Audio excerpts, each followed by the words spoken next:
Chapter 281, Horcrux and Tracking Inside the Silver Hand Manor. A golden cup was securely placed under a crystal cover. John, engrossed in the tome Secrets of the Advanced Dark Arts, was deeply immersed in the complexities of creating a Horcrux. The creation of a Horcrux involves splitting one's soul, he mused, the book levitating and turning pages at the flick of his fingers. Horcruxes possess formidable resistance to magic, rendering them nearly indestructible by ordinary spells. The objects chosen for Horcruxes are exceptionally durable. John was well aware that destroying a Horcrux was no simple feat. However, he had options like Fiendfire or the Silver Wick spell at his disposal. Yet, he had already succeeded in destroying 2 of Voldemort's Horcruxes. Excluding Harry, 4 remained. Holding one of them, the Golden Cup, in his possession, John planned to use it to locate the remaining 3. He had confirmed a mutual connection between the Horcruxes through Harry, but unlike living Horcruxes like Harry and Nagini, the Golden Cup lacked consciousness. Voldemort could exert influence through it, but it couldn't form a mental connection. Lifting the crystal cover, John was met with whispering sounds, as if cursed by a demon. Unfazed, he retrieved the Golden Cup. "As arrogant as your creator," he remarked, holding the cup in his right hand. Black silk threads extended from his fingertips, intertwining with the cup. The whispers intensified, signaling the presence of a soul. John's brow furrowed as he intensified his efforts, the soul within the cup resisting extraction. Sweat dotted his forehead, his focus unwavering. Directly tearing the soul is proving to be a challenge, he admitted. His right hand swiftly became enveloped in silver, then turned black. Magic crystals channeled power into the Philosopher's Stone, replenishing his drained magical energy. "Do you still resist?" he challenged, as the soul's power surged towards his arm. His eyes transformed, adopting vertical pupils, and dark magical power swirled around him. With a flick of his wand, he severed the connection, the Horcrux's soul fragment withering under his assault. Transferring a portion of the power into the counterfeit Gryffindor sword, he found it sufficient for his needs. After securing the Golden Cup back under the crystal cover, John activated a magic circle on the counterfeit sword. The essence of Voldemort was compelled into the blade. A silver light briefly illuminated the sword before fading. "You've accepted the power of the Horcrux and established a connection," John noted with a smirk, dubbing the weapon Marvolo's sword. Holding Marvolo's sword, John couldn't help but find humor in the situation. "It's like a grandfather searching for his grandson," he joked. The sword, now imbued with Horcrux power, emanated an aura akin to dark magic. With everything in place, John sealed the crystal cover and departed, Marvolo's sword in hand. Channeling his magic into the sword, he cast a spell, Blood Trail. Though no blood was involved, the sword, powered by the essence of Voldemort's Horcrux, radiated a signal. Suddenly, John sensed a faint response from Marvolo's sword, a vague indication of the direction to the remaining Horcruxes. John pointed in a specific direction within London, his gaze dropping to the pendant resting against his chest, which had begun to vibrate. "Serious?" "No, it's black," he muttered, his pupils narrowing as he focused on the pendant. The vibration suggested the presence of another Horcrux. If the sword of Marvolo was functioning correctly, then this signal indicated that a Horcrux was nearby. It couldn't be related to Sirius, which left only one other possibility, the Black family's ancestral home. Could it be hidden within the headquarters of the Order of the Phoenix? John contemplated the sword of Marvolo, debating whether to examine it once more. The idea that a Horcrux of Voldemort's could be concealed so close to Dumbledore was unsettling, to say the least. Was fate playing a cruel joke on them? Which Horcrux could it be? John pondered, his frown deepening. He had previously explored the collection of artifacts in the Black family home. Logically, if a Horcrux was among them, he should have encountered it. Perhaps Sirius hadn't shown him everything last time. The thought of revisiting the Order of the Phoenix crossed his mind, but he quickly dismissed it, knowing it could lead to the Order relocating their base. It must be connected to the Black family, unlike the diary, he mused. The diary, another of Voldemort's Horcruxes, had been brought to Hogwarts by Ginny Weasley during John's second year, introduced by an external party. However, the sword's connection to the Black family suggested that only a member of that lineage could truly wield it. With Sirius Black being one of the few surviving members, John's thoughts unexpectedly shifted to another name, Narcissa Malfoy, née Black. Draco's mother and Lucius's wife, she was the pure-blooded daughter of the Black family. John realized he needed to find an opportunity to speak with Narcissa, away from the prying eyes of Voldemort and Lucius. The key to arranging this meeting would be through Draco. Narcissa, though not a Death Eater, was a cunning woman and a devoted wife. I hope she can assist me, John thought, tucking the sword of Marvolo into his bag before leaving Silverhand Manor to send a message to Draco. Draco, though confused about John's request to meet his mother, agreed out of trust. Your friend really said that? Narcissa questioned upon hearing her son's message. She was puzzled but intrigued. As a shrewd Slytherin, she could infer the character of John from her son's description, ambitious, determined, and protective of his friends. You arrange the meeting, Narcissa instructed Draco. Draco wanted to accompany his mother, but Narcissa declined, doubting her son's ability to navigate the complexities of their situation. This left Draco feeling dejected. Narcissa had long been concerned about her husband's involvement with the Death Eaters and had noticed a peculiar change in Lucius. It wasn't just any change, but as if he had lost a part of his memory. Through careful observation, Narcissa deduced that this memory loss was somehow connected to John. Lucius's demeanor towards John had shifted dramatically, from reverence to casual familiarity, a change that couldn't be attributed solely to Voldemort's return.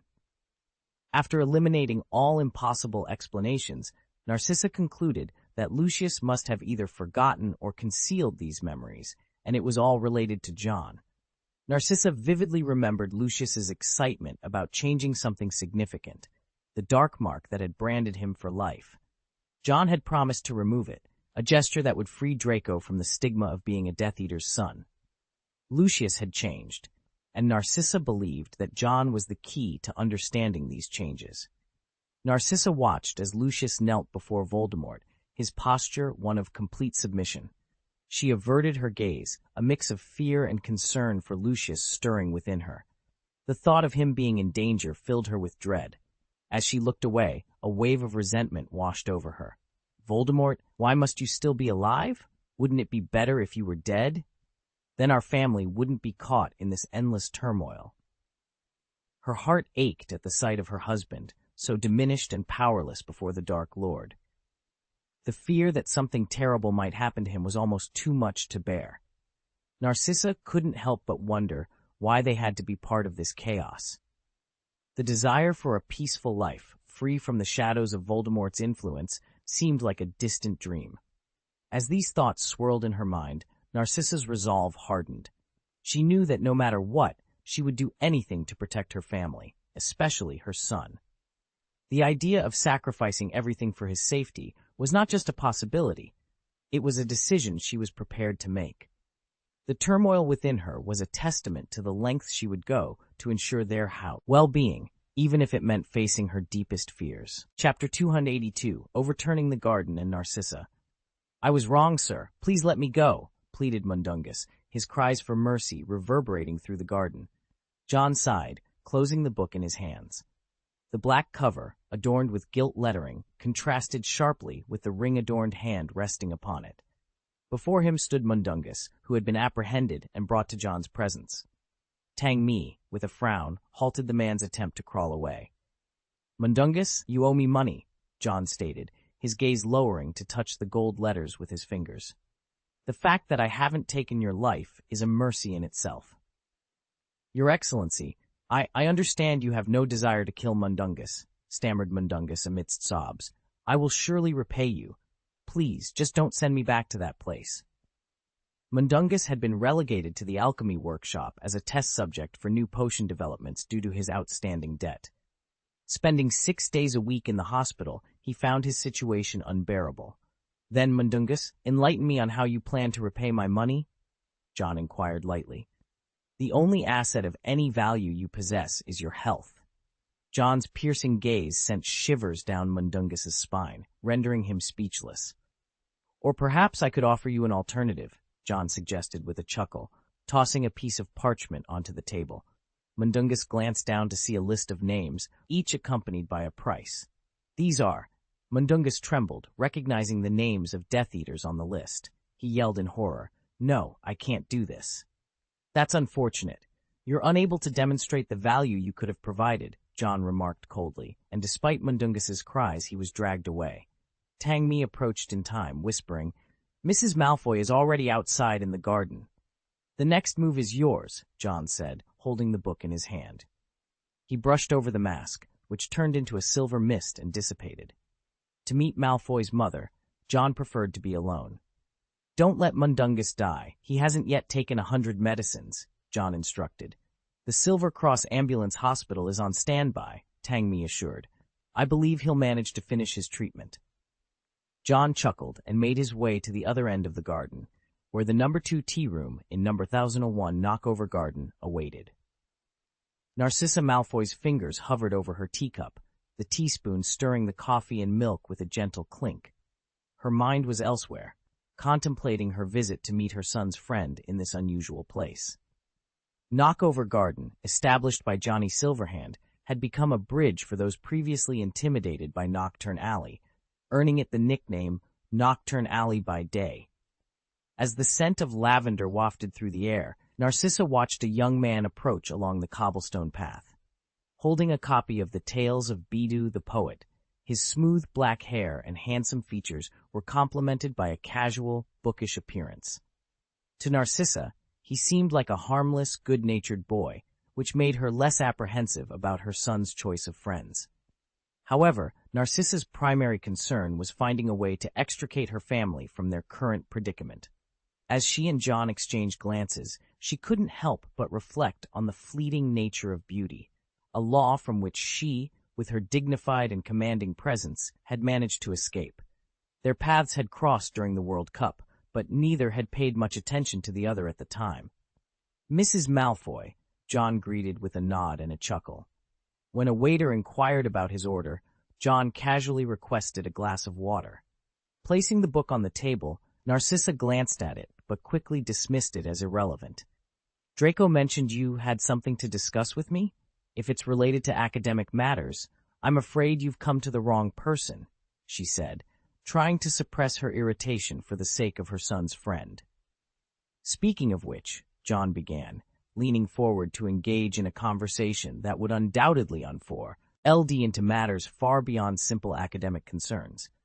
"It's not the first time we've met, Mrs. Malfoy," John began, pausing to take a sip of water as the glass was placed on the table. "How is Lucius doing?" "Huh?" Narcissa frowned upon hearing her husband's name mentioned so casually. "Don't react like that, Narcissa. There are some things I need you to tell me," John continued, his tone shifting, becoming lower and more hoarse. This change in voice startled Narcissa, triggering a realization that made her eyes widen in shock. Her coffee spilled onto the table as she exclaimed, You are? Surprised?" John mused, a smirk playing on his lips.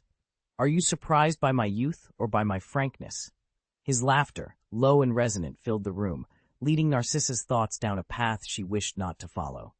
The true identity of Johnny Silverhand, the enigmatic king of Nocturne Alley, and a figure of considerable influence in the wizarding world, was a mystery to all. And now, to think he was merely a student, not yet graduated?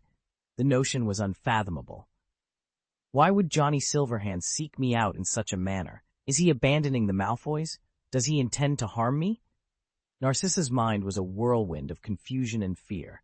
John snapped his fingers, instantly calming Narcissa's chaotic thoughts. She fixed her gaze on him, her voice steady, but filled with underlying tension. "Why have you reached out to Draco? Lucius has already been of service to you." "Contacting Draco?" John chuckled, shaking his head. "You're misunderstanding the situation.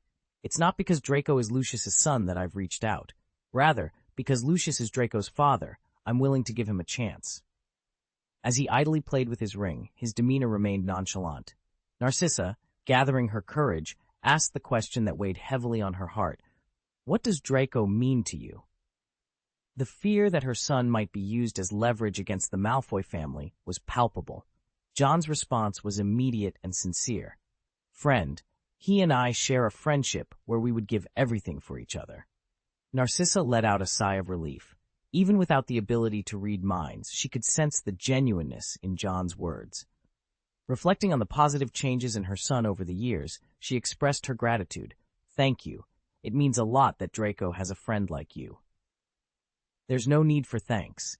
A friend is simply a friend," John replied, dismissing the notion of gratitude. "I've sought you out today because I have questions of my own." "May I ask something first?" Narcissa ventured, her tone now laced with caution rather than arrogance. "Why reveal so much to me?" "Because I believe you're in need of reassurance right now," John explained. "The Malfoy family is teetering on the brink of danger, and my openness is a sign of my trust in your family." Touched by his words, Narcissa thanked him once more, her voice filled with genuine appreciation. "Let's get back to the matter at hand," John said, his fingers tapping rhythmically on the table as the spilled coffee vanished with a gesture.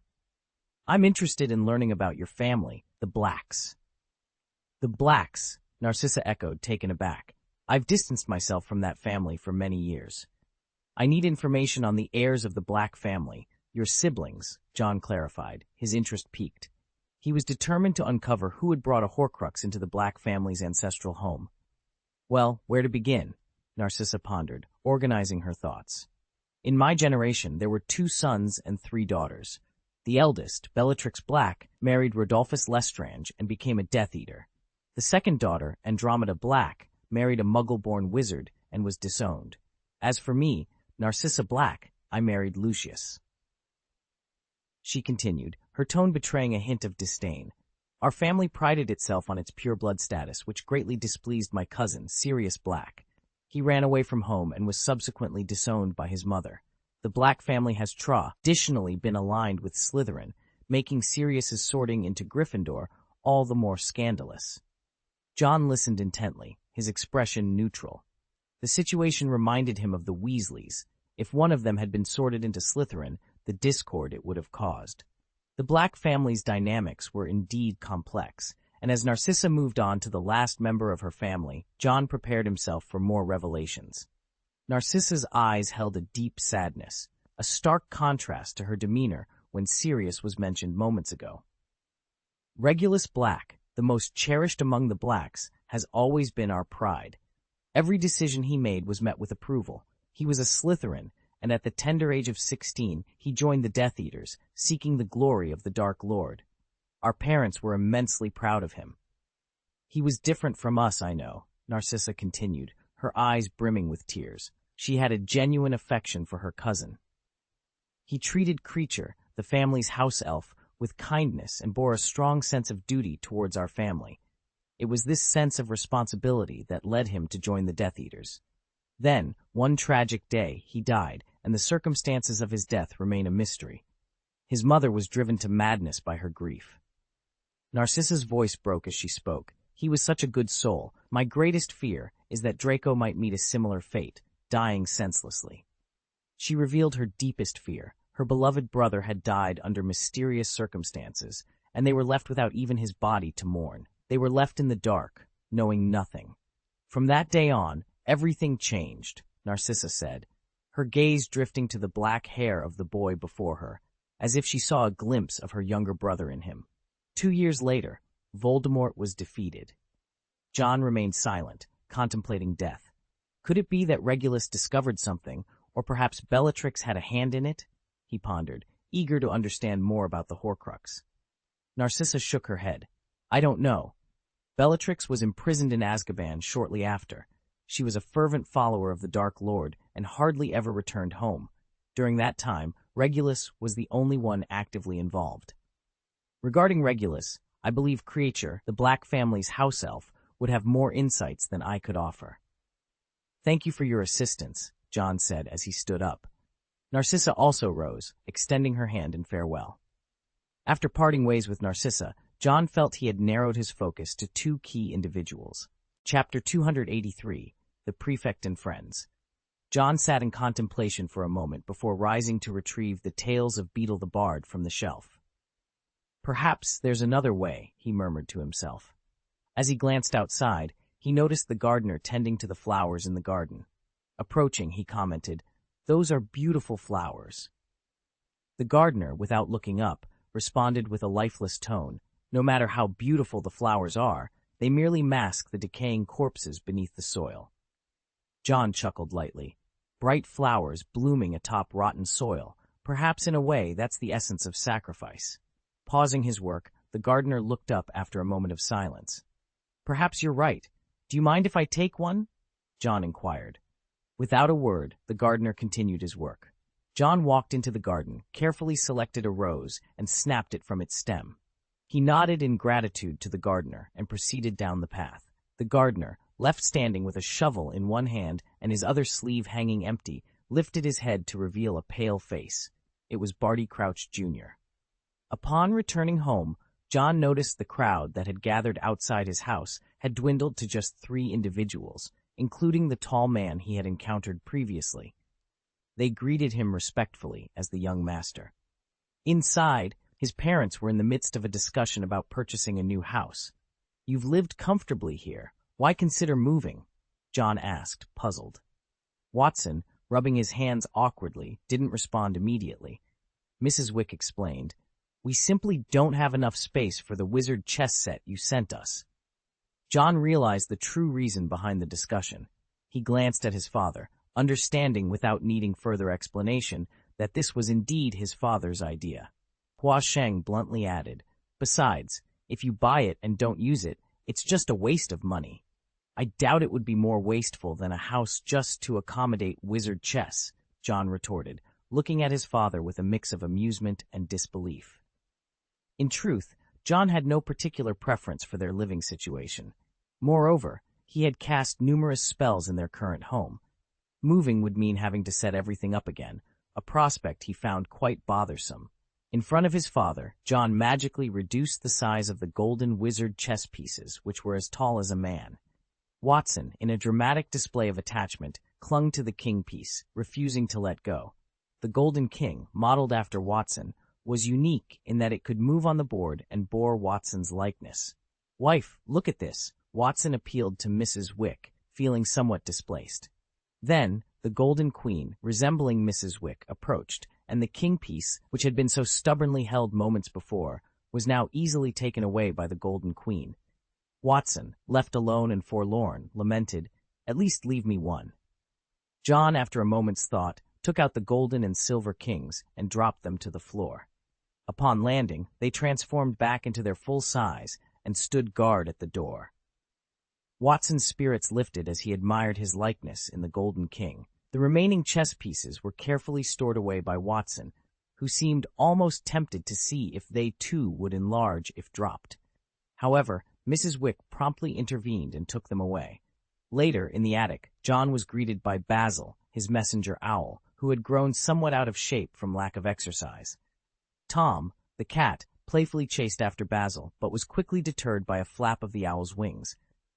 John opened the letter Basil had delivered. It was the school's opening notice along with a book list. "It seems Ozzie Hurd has passed," he noted, glancing at the Defense Against the Dark Arts textbook titled Dark Arts Defense Guide, a textbook used in Auror training. Setting the letter aside, John felt his badge vibrate slightly. Tapping on it, he checked for messages or group chats. "Draco Malfoy, I'm a prefect." "Daphne Greengrass, how could it be you?" "Where's John? Why isn't John a prefect?" "You too." "Shut up." Is Draco really becoming a Slytherin prefect? I was sure it would be John. After all, Draco's not exactly Mr. Popular. "Hey, Cedric, show some respect for the prefects." "My apologies, but I am the head boy." "What?" "Ah, the memories. I was head boy once too. A prefect badge is nothing. I'm still a champion from Beauxbatons." "Neville Longbottom. I'm not even sure who the Gryffindor prefect is." "Well, it's definitely not you." The group chat buzzed with activity as everyone shared their holiday experiences. John couldn't help but smile. It seemed Draco was unaffected by Voldemort's influence. "I've started working at Silver Hand Angel Investment. The amount of mail I receive daily is overwhelming. I'm constantly dealing with minor issues at the office." Neville Longbottom. "My house is full of relatives celebrating my parents' recovery. My grandmother is overjoyed." Astoria seems smitten with someone. owls keep delivering letters to her room. Ahem, girls, falling in love is normal. But that owl looks familiar. You're imagining things. All owls look alike. How could you possibly recognize one? If you say so. Despite the distance, their shared experiences kept them connected. John turned off his device, feeling content. Glancing at the books on his table, he wished for the lively presence of his friends. Suddenly, Basil, his pet, became agitated. John looked up to see Hedwig, Harry's owl, at the window. Calming Basil, John offered Hedwig a small dried fish, which she accepted with a provocative glance at Basil, causing the latter's feathers to ruffle. Hedwig had brought a letter, not from Harry, but Hermione. She expressed her sorrow over Sirius's fate, mentioning that none of them had known the Muggle was Mr. Wick. She also updated him on Harry's trial and how Mrs. Weasley had prepared a feast upon his return. Hermione and Ron had been made prefects, a decision that surprised everyone, including Mrs. Weasley, who was ecstatic. Hermione voiced her concerns about Harry, who felt neglected by Dumbledore, possibly due to the repercussions of Dumbledore's support for him. She also mentioned the new Defense Against the Dark Arts textbook, which seemed to be for Auror training, hinting at a competent new professor. John felt warmed by Hermione's trust and filled Hedwig's beak with another dried fish, asking her to wait. Dumbledore's decision to make Hermione a prefect was expected, given her contributions to Gryffindor. Making Ron a prefect seemed to be a move to boost his self-esteem after a challenging year. As Basil sneakily tried to steal Hedwig's treat, the two owls tussled again, with Tom, the dog, barking in excitement below. John began to pen his reply to Hermione, cleaning up the feathers scattered across the table. He contemplated asking Hermione to help find a Horcrux, but decided against it, resolving to search on his own. John made a conscious decision not to involve Hermione in the contentious battle over the Horcrux between him and the Order of the Phoenix. He preferred to keep her as an impartial observer to the conflict. After entrusting Hedwig with the letter for Hermione, John rewarded the owl with a small, dried fish, gently stroking its head as he whispered, "Deliver this to Hermione." To further express his gratitude, he gave Hedwig a bag containing 5 more small dried fish, which made Hedwig fly off with a sense of contentment.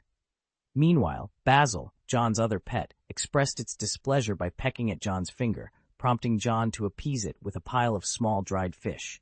Tom, another one of John's pets, paced the room restlessly due to its empty state. However, its mood improved, significantly after John provided it with dog food, although its eagerness led to an unfortunate incident where it bit through the dog bowl. The letter from John arrived at 12 Grimmauld Place during a celebration banquet for Ron's achievement of becoming a prefect.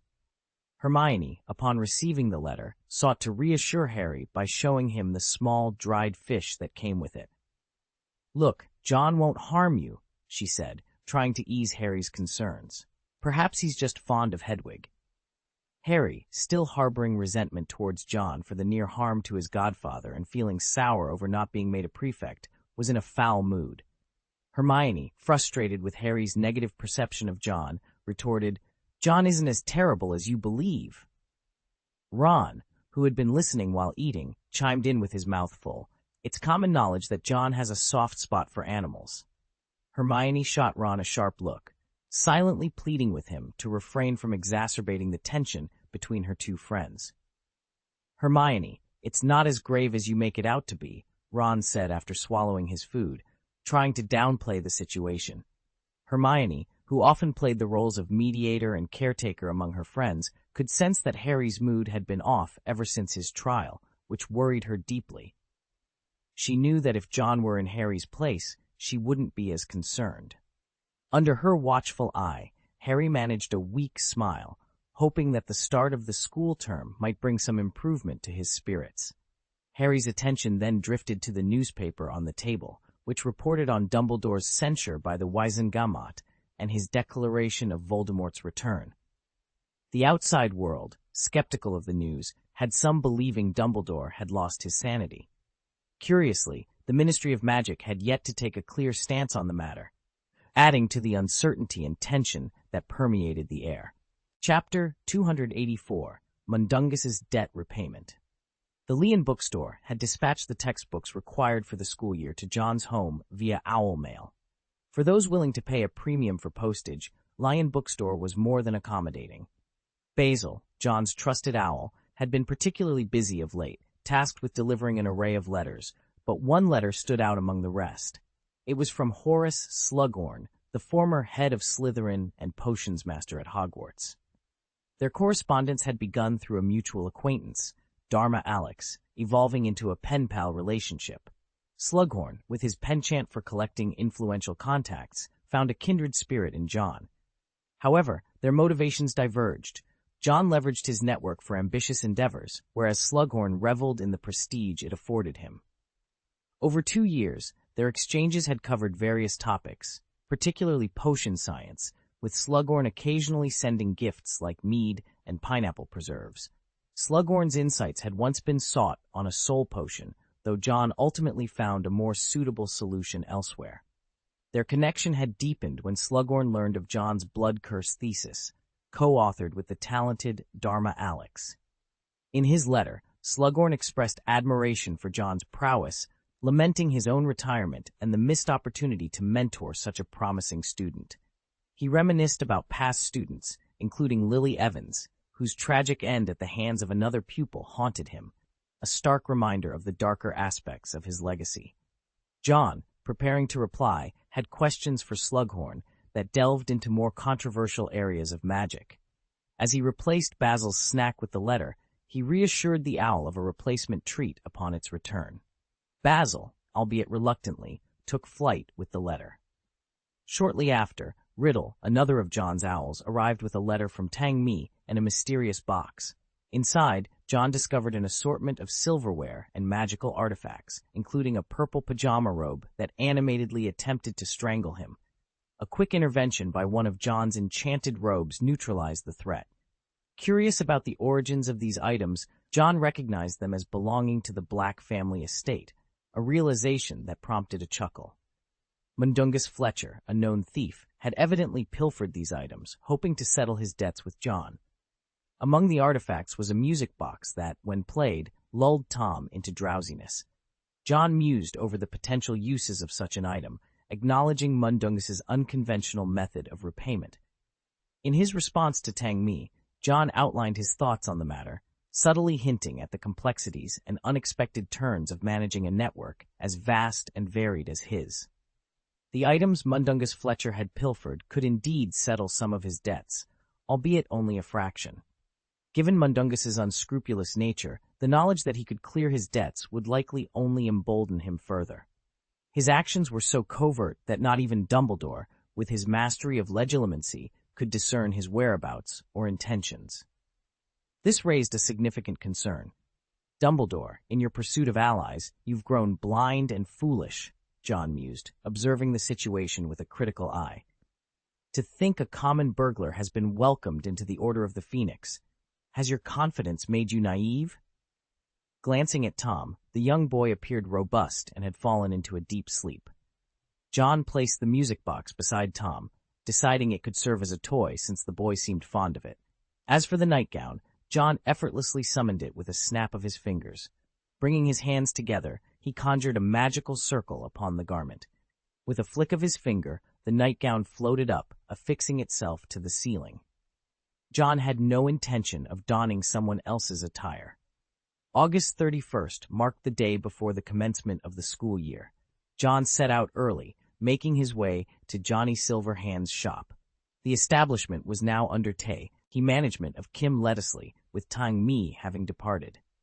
In the secluded garden, John found Kim, who had left Ilvermorny and now sported longer golden locks.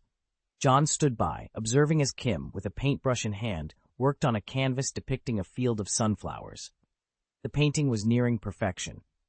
However, Kim suddenly ceased painting, his gaze lost in the distance. Overcome by a moment of frustration, he ran his fingers through the wet paint, ruining the image.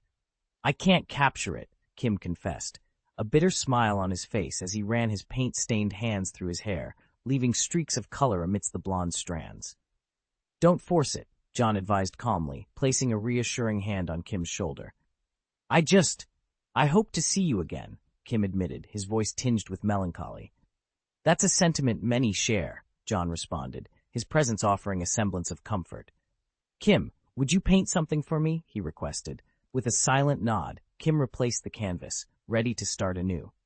John, lost in thought, glanced to the side, holding a collection of stories by Bidu the poet. Indeed, who doesn't yearn for a reunion? He whispered to himself. September 1st heralded the return to Hogwarts. Emerging from Nocturne Alley, John made his way to Gringotts, assuming the identity of a Lestrange to access the family vault. Griphook, the goblin, escorted him with a smile, pleased by the replenished state of the Lestrange coffers. To the goblins, the contents of Gringotts were as good as their own. John, indifferent to their perspective, apparated to King's Cross Station. Navigating through the station, John observed the elaborate procession organized for Harry Potter's safety, a spectacle he deemed excessive even by the standards of the Minister of Magic. Without lingering, he proceeded towards the barrier to platform 9 3/4. Upon arrival, John was greeted by Pansy Parkinson, who was noticeably absent from Draco Malfoy's side, her expression one of displeasure. Crabbe and Goyle seemed uneasy, frequently rubbing their left arms as if in discomfort. "Where's Draco?" John inquired, his gaze briefly settling on the two henchmen who were doing their best to appear inconspicuous. "He's off boasting about being a prefect," Pansy replied with a hint of irritation. "That's typical of him," John remarked nonchalantly, then turned to Crabbe and Goyle. "Come with me," he commanded, leaving no room for protest. Pansy couldn't help but smirk as they boarded the train, with John leading the way. His presence commanded respect, and the Slytherins greeted him with deference. The students from the other houses seemed intimidated, avoiding direct eye contact. Finding an empty compartment, John entered first, followed reluctantly by Crabbe and Goyle. Pansy, trailing behind, pushed the two into the compartment before they could escape. With a snap of John's fingers, the carriage door slammed shut, sealing them inside. Chapter 285, Crabbe and Goyle. Crabbe and Goyle stood before John, their large hands nervously rubbing together as if they wished they could disappear into thin air. John leaned back in his chair, his eyes half closed and a dangerous expression on his face. "Gregory Goyle, Vincent Crabbe," he began, his voice icy. "When did you decide to do this?"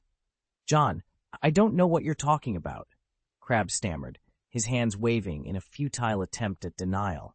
Without a word, John reached out, grabbed Crabbe's left hand, and pulled it towards him, revealing the dark mark branded on Crabbe's skin. "Then explain this," he demanded, his tone harsh. Crabbe's face drained of color. Don't show it here," he pleaded, terror evident in his voice. Goyle, too, seemed to shrink in fear, while Pansy Parkinson screamed at the two. "How could you do this?" "It wasn't me, it was my dad," Crabbe managed to say, his voice barely above a whisper. John released his grip, his gaze cold as he surveyed the two pale faces before him. "Prove it," he commanded. Crabbe's lips quivered. "How?" he asked, confusion and fear mingling in his voice. In response, John raised his hand and a silver knife materialized, floating menacingly in front of Crabbe and Goyle. "Destroy it," John said calmly. "You have two choices. Take this knife and become my enemy, or use it to destroy the mark and remain at Hogwarts." The color drained from the faces of the two burly men, and Pansy looked on, terrified. "John, she began, but John cut her off. "Let me guess their mission," John said, narrowing his eyes and a sneer playing at the corner of his mouth. "To kill Harry Potter, or perhaps John Wick. Is it a surprise attack, or maybe poison?" John mused aloud, watching as Crabbe and Goyle trembled before him. "No, John, we wouldn't," Crabbe protested, near the edge of panic. "Prove it. Right here, right now," John insisted. After a moment of fearful hesitation, Goyle reached for the knife, his hand shaking as he brought it to the dark mark on his arm. With a determined grimace, he pressed the blade into his skin, letting out a pained scream as blood began to flow. Sweat beaded on his forehead as he painstakingly carved through the mark, his breaths coming in heavy pants. Crabbe, witnessing Goyle's resolve, took the knife and followed suit, his own scream echoing as he too cut into the dark mark. Blood pooled on the ground from their arms, yet curiously, it did not spread beyond a certain point. Pansy, her face pale, covered her mouth to stifle a scream. The coldness in John's eyes seemed to dissipate as he reached out, his hand hovering over Goyle's wound. A black thread weaved through Goyle's flesh, erasing the dark mark and healing the wound. Crabbe received the same treatment, and the blood on the ground gathered into 2 blood-colored glazes, each imprisoning a small snake. John handed one to each of them. "You've saved your lives," he said, a chuckle in his voice. "Don't worry about your fathers. I'll handle everything. Stay here for Christmas." Reflecting on the situation, John mused that Voldemort had been foolish to think he could infiltrate Hogwarts with student Death Eaters. As he waved his hand, the carriage door opened. Draco Malfoy approached just in time to see Crabbe and Goyle rushing out, clutching something in their arms. "What happened to them?" he asked, puzzled. "Perhaps it's a stomachache," John replied with a smile. Pansy, seizing the moment to escape, shouted at Malfoy, "You look like a stinky weasel," before hurrying away. Left in confusion, Malfoy turned to John. "What's wrong with her?" "Maybe it's a stomachache," John repeated, the hint of a smirk on his face. Malfoy, sensing he was being mocked, was left speechless as Daphne Greengrass approached, her eyes lighting up at the sight of John. She attempted to sit down, but Malfoy, quick to react, pushed her away, insisting he didn't want to listen to Cedric's stories alone. Under Daphne's glare, Malfoy managed to maintain order on the train, a leg beat just barely. Prefects are required to assist with school duties, and they even have their own special compartment on the Hogwarts Express. Daphne Greengrass, however, found little joy in her role as a prefect. Shortly after she and the other prefects left, John's compartment door slid open again. This time, it was Astoria Greengrass, Daphne's younger sister, who entered. "John," Astoria greeted with a bright smile, then paused, observing him closely. "What's wrong?" John instinctively touched his face, remembering the recent altercation with Crabbe and Goyle that left him splattered with their blood. "It's nothing," he replied, trying to dismiss her concern. Astoria hesitated before speaking again. "It just seems like you're preoccupied with something." John was taken aback by her perceptiveness, then smiled warmly. "Your observation skills are quite sharp. You might make an excellent Auror someday." Astoria blushed at the compliment, while John glanced at his reflection in the window, wondering if his thoughts were that transparent. As the train chugged along, its chimney puffing smoke into the sky, Hermione Granger, another prefect, made her rounds and stumbled upon John's compartment. Her face lit up upon seeing him. "John!" she exclaimed, stepping inside. Ron Weasley, trailing behind her, tried to catch her attention, but to no avail.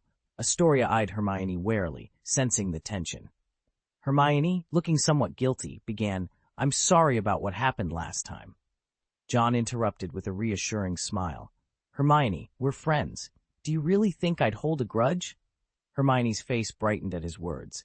"Yes, we're friends," she agreed, relieved. Noticing Hermione's prefect badge, John congratulated her, sparking a friendly rivalry. Hermione, eager to prove herself, quickly resumed her patrol duties after a brief chat. Daphne returned to the compartment shortly after, her demeanor anxious, as if she were searching for something. John, puzzled by her behavior, and Astoria, who guiltily hid a pen, watched her curiously. "It's fine," Daphne said, her cheeks reddening as she realized her eagerness was too apparent. She explained that prefects didn't need to patrol the train continuously. The compartment was lively with conversation until Draco Malfoy returned from his own prefect duties, boasting about disciplining a group of Gryffindors. The sky outside darkened as Hogwarts neared, and the train's occupants settled into a quieter mood.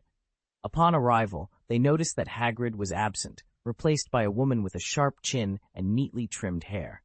John surmised that Hagrid must be on another assignment. Meanwhile, Harry Potter also noted Hagrid's absence with concern. As he and Ginny Weasley made their way out, Harry couldn't help but worry about the reason behind Hagrid's absence.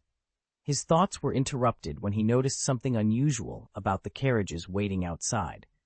Instead of being drawn by invisible forces as usual, each carriage was now pulled by a skeletal reptilian creature with bat-like wings and pupilless white eyes. Harry, unsettled by the sight, sought to share his concerns with Ron and Hermione, hoping their presence would ease his unease. "Those horses," Harry complained to Ron, his voice laced with unease as he gestured towards the ghastly creatures. "They're horrible." Ron, however, appeared bewildered. "What horses?" he asked, his confusion evident. Harry was taken aback, his finger still pointing towards the eerie horses. The fact that Ron couldn't see them unsettled him deeply. A flicker of doubt crossed his mind. Was he hallucinating? It was at this moment that Luna made her appearance, cradling a cage that housed an odd-looking creature they had encountered on the train, an owl piglet. Chapter 286, The Beginning of Term and the Sorting Hat's Song. Although Harry thought the girl was crazy, he couldn't shake off his curiosity. Eager to confirm whether he was hallucinating, he pulled Ron aside and pointed towards the horses. However, the outcome was as expected. Ron couldn't see them. This made Harry wonder if he was losing his mind and perhaps needed a visit to the school hospital. "You're not going crazy. I can see them too," a dreamy voice chimed in. It was Luna, gently placing her hand on one of the eerie-looking horses. Far from being reassured, Harry couldn't help but think that sharing a hallucination with Luna, who was often considered odd, wasn't exactly comforting. Maybe a trip to the school hospital wasn't such a bad idea after all. As the carriage began its journey, its wheels creaking against the dirt path, Harry's thoughts drifted back to Hagrid, worrying about him. Inside the carriage, Harry, Ron, Hermione, Ginny, and Luna were seated together. The atmosphere was thick with anticipation and a touch of unease. Crookshanks, Hermione's cat, seemed restless and leaped onto Luna's lap, pawing at something in her pocket. "Crookshanks," Hermione called out, quickly retrieving her pet. Glancing down, she noticed Luna's shoes and apologized. "Crookshanks seems a bit restless. Are your shoes okay?" Luna, unfazed, looked down at her shoes with a serene expression. "These are the shoes John gave me. They've never played hide-and-seek since," she said, her voice ethereal, almost as if she was singing. Luna's words were always wrapped in mystery, and Hermione could only guess that John was the giver of the shoes. Harry and Ron also noticed the unique pattern on Luna's shoes. "Cool," Ron remarked instinctively upon seeing the intricate design. "It's beautiful," Luna agreed, "and it doesn't hide." "Hiding without shoes," Hermione retorted, holding Crookshanks a bit tighter as he continued to squirm. "It's okay," Luna reassured in her dreamy tone. "He's just looking for the horned snoring beast." "Horned snork?" Harry leaned closer to Hermione, seeking an explanation. But for once, Hermione, the ever-knowledgeable, was at a loss. She shook her head, indicating her unfamiliarity with such a creature.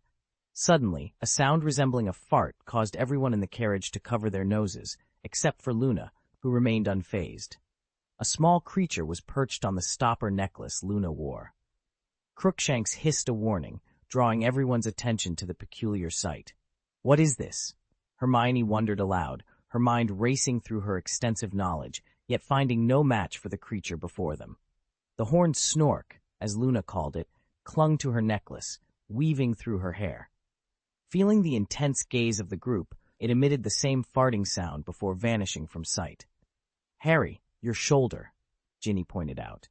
Turning his head, Harry spotted the horned snork gripping his robe with its tiny paws. "It likes you," Luna observed, but no sooner had she spoken than the creature moved again, this time onto Hermione's shoulder. "I was wrong. It doesn't like you," Luna corrected herself.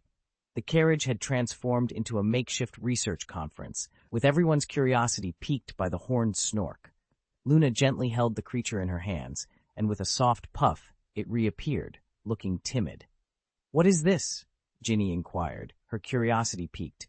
"Curved horned snoring beast," Luna explained dreamily. "It's very shy." Ron, intrigued, reached out to touch it, but the creature bristled, ready to defend itself with a cold gleam in its horns. Startled, Ron quickly retracted his hand. "It's not friendly at all," he remarked. Harry attempted to touch it, only to see the creature tremble slightly before disappearing with a soft puff. They looked around, but the horned snork was nowhere to be seen in the carriage. Meanwhile, Daphne caught sight of the creature popping out from John's shoulder. "John?" she inquired, puzzled. John smiled, gently stroking the horned section of the orc's head. "This little guy is quite the character," he commented. The creature then hopped into John's bag, only to re-emerge moments later, its head resting on a dragon fruit. Malfoy, curious, leaned over and flicked the horned snork's head, causing it to roll around a few times. John glared at Malfoy, who returned the look with a smug, disdainful grin. At that moment, John was at a loss for words, thinking Malfoy was a strong contender for the most disliked person at Hogwarts this term. The carriage halted in front of the oak gate, and a horned snorkack perched atop Malfoy's head, stubbornly refusing to leave. In an attempt to frighten Malfoy, it snipped his hair right down the middle. "What are you doing?" Malfoy exclaimed in shock. Fortunately, the horned snorkack didn't linger for long. After emitting a fart-like sound, it vanished into thin air. "Is it gone?" Malfoy cautiously felt the top of his head, grimacing at the residue of dragon juice left behind.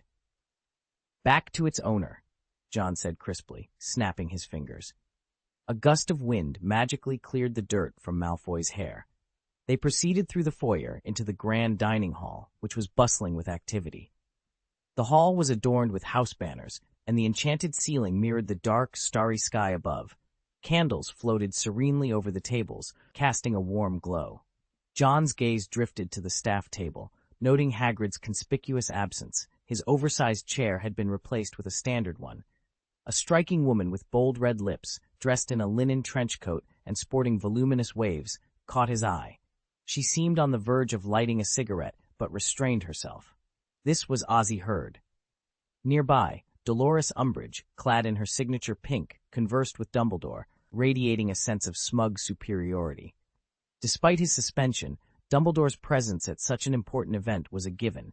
He engaged Umbridge with a polite smile, seemingly unfazed by the situation. From across the room, John and Dumbledore briefly locked eyes, but John quickly looked away. At the Slytherin table, John took his seat with Daphne to his right and an empty seat to his left, which caught Malfoy's attention. Both Malfoy and Daphne seemed perturbed, but neither spoke. As the hall filled with students, the atmosphere grew more lively. The Bloody Baron floated by, whispering, "I've heard it all. If he's at Hogwarts, he must be a Slytherin." "Thank you," John murmured in response. The Baron nodded and drifted away. Soon, the hall was packed. Harry Potter, despite his troubled past, arrived on time for the sorting ceremony. The woman replacing Hagrid at Hogsmeade entered and took her place at the staff table. The first-year students, led by Professor McGonagall, looked around in awe. McGonagall presented the sorting hat and stool, though the hat appeared as worn and tattered as ever, dispelling any rumors of the Weasley twins' attempts to clean it. The hall fell silent as the sorting hat began its song, hinting at a deeper message beneath its usual verses. It sang of Hogwarts' history, the founders' conflicts, and Slytherin's departure, ending with a warning of external threats and the need for unity. The song seemed to resonate with the Slytherin students, prompting a mix of confusion and concern. Malfoy slammed his fist on the table. "What does it mean? Is it suggesting Slytherin has failed Hogwarts? Or that we're on the brink of division?" Daphne added, her expression troubled. John observed the sorting hat closely, sensing that its message was indeed a call to unity in the face of looming challenges. Was it the influence of Voldemort, or was it something else entirely? John narrowed his eyes, thoughtfully fingering the ring that lay heavy in his palm. The cold metal seemed to pulse with a life of its own, a sinister energy that whispered of dark secrets and untold power. He could feel its call, a siren song that tugged at the edges of his mind, tempting him with promises of strength and dominion. Yet, there was a part of him, a quiet, steadfast voice, within that urged caution. This was not a trinket to be taken lightly, nor was its allure something to be indulged without consequence. The history of this ring, entwined with the darkest chapters of wizarding lore, was a testament to the peril it represented. It was an artifact steeped in malevolence, a relic of a time when Voldemort's shadow had stretched far and wide across the land, instilling fear and despair in the hearts of many. John's gaze lingered on the ring, his mind racing as he contemplated his next move. The decision before him was fraught with danger, yet he knew that the path he chose could alter the course of his destiny. To wield such power was to walk a razor's edge between salvation and ruin. With a deep breath, he closed his fingers around the ring, feeling its chill seep into his skin. The decision was made, not out of a desire for power, but from a determination to protect those he held dear. If this ring could be turned against the forces of darkness, if it could be a weapon in the fight against the resurgence of evil, then he would bear its burden. He would face the trials to come with courage, guided by the light of hope and the strength of his convictions. As John pocketed the ring, A sense of resolve settled over him.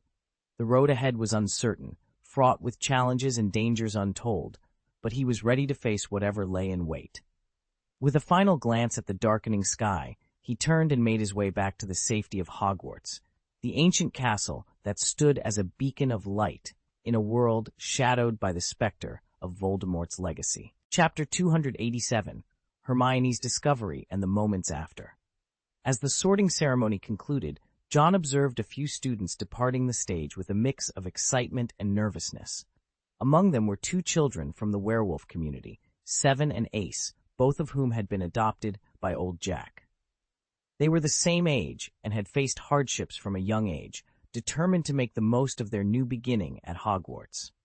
They were eager to share their experiences with Tylo, the youngest of their family, who had started at Hogwarts the previous year and was now a Hufflepuff second year.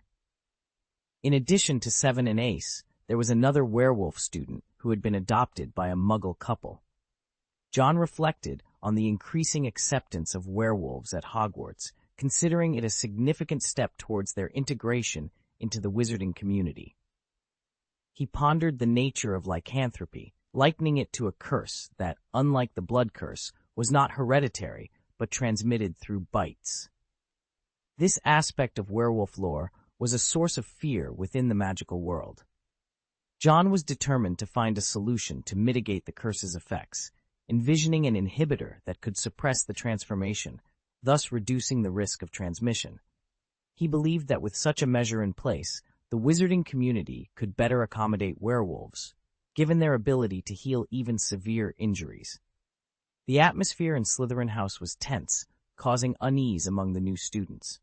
However, their curiosity about John, whose reputation as a prodigious student had spread throughout the school, provided a distraction. Despite his notoriety, John remained focused on his studies and the well-being of his peers. Dumbledore's welcoming speech interrupted John's thoughts, offering a warm greeting to both new and returning students.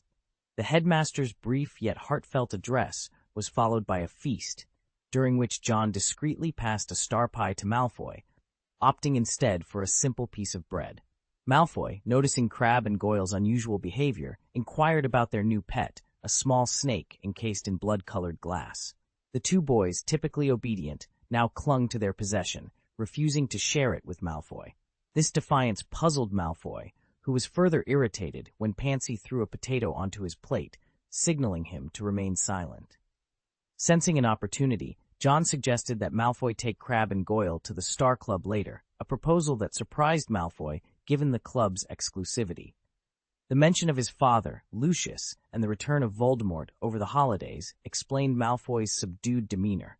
His mother, Narcissa, had restricted his freedoms, fearing his impulsive nature might lead him into trouble.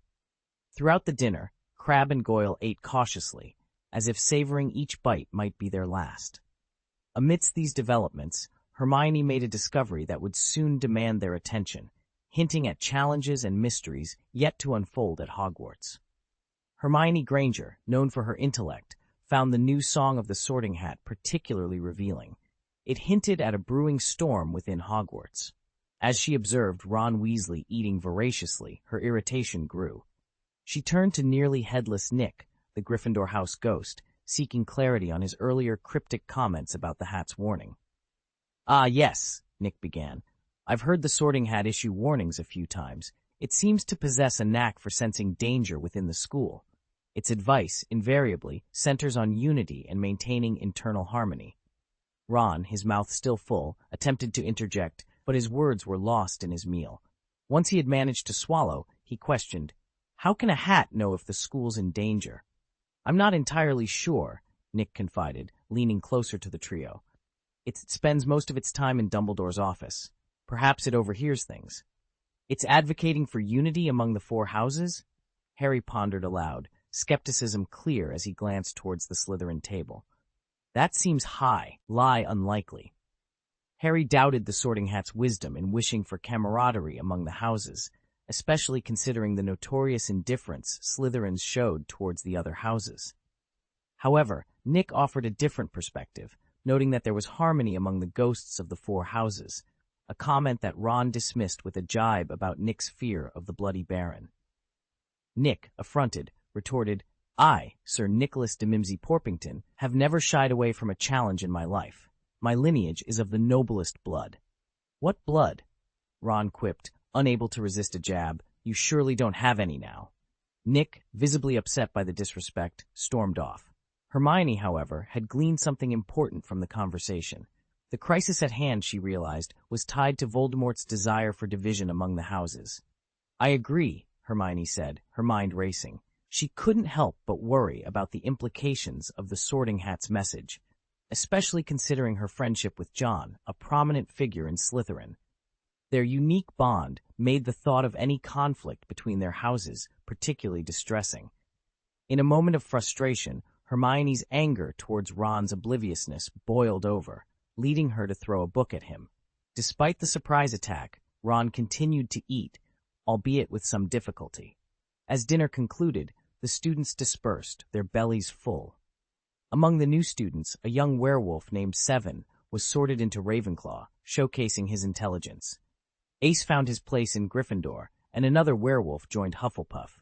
Their separation across houses was not seen as a loss, but rather an opportunity for broader integration.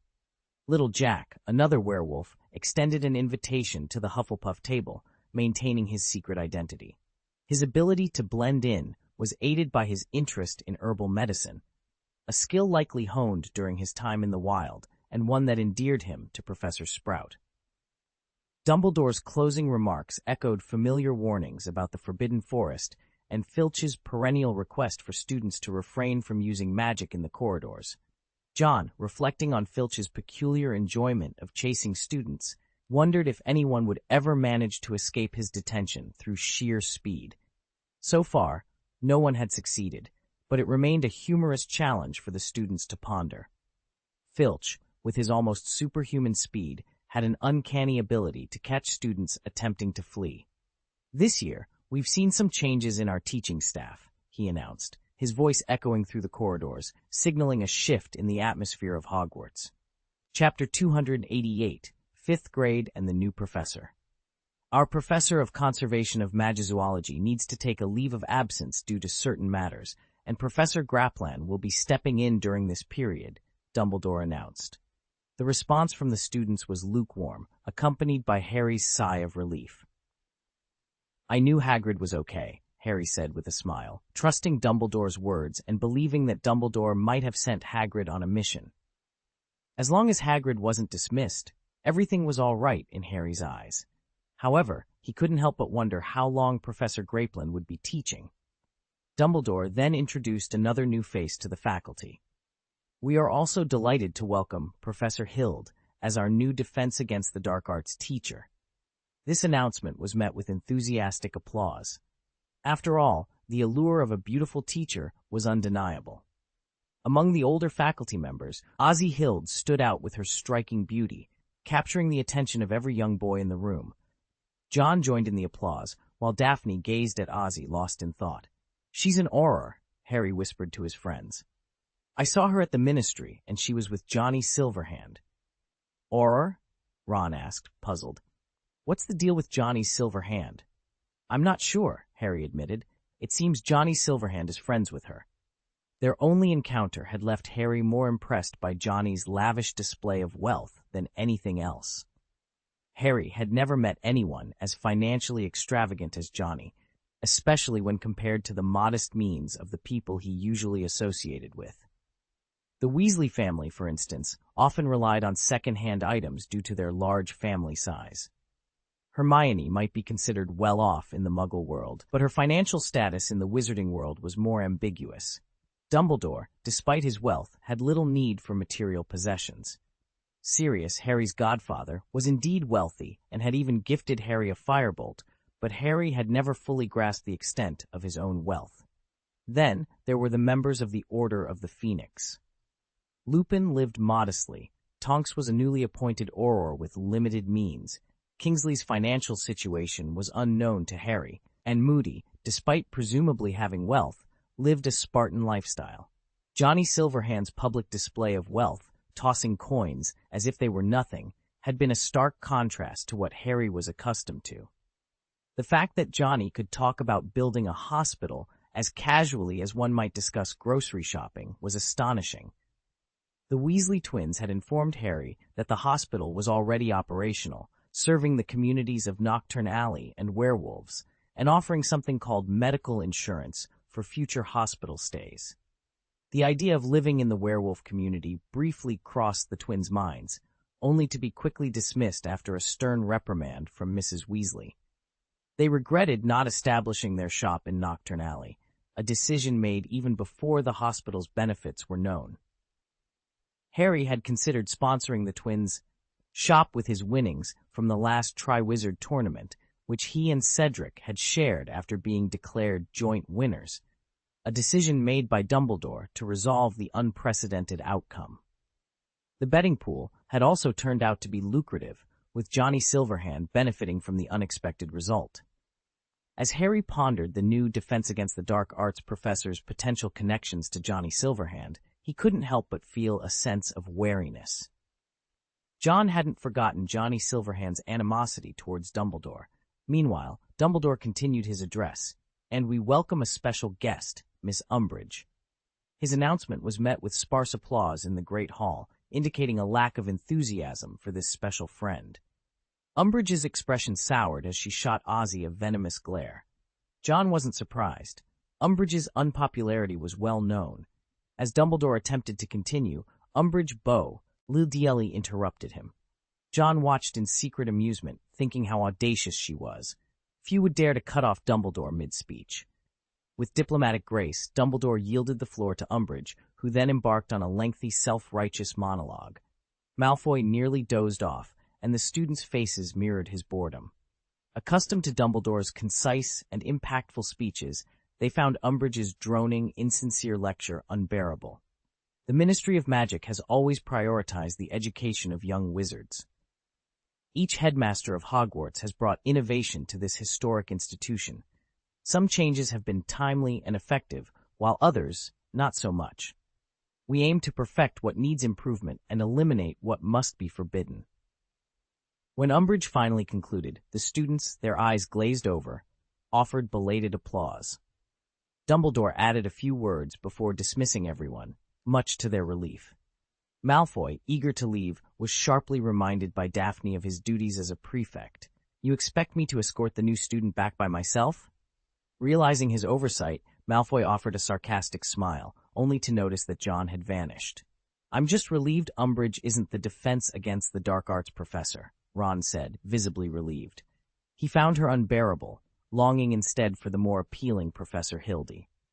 Hermione, however, was deeply concerned about the Ministry's interference in Hogwarts. This development boded ill.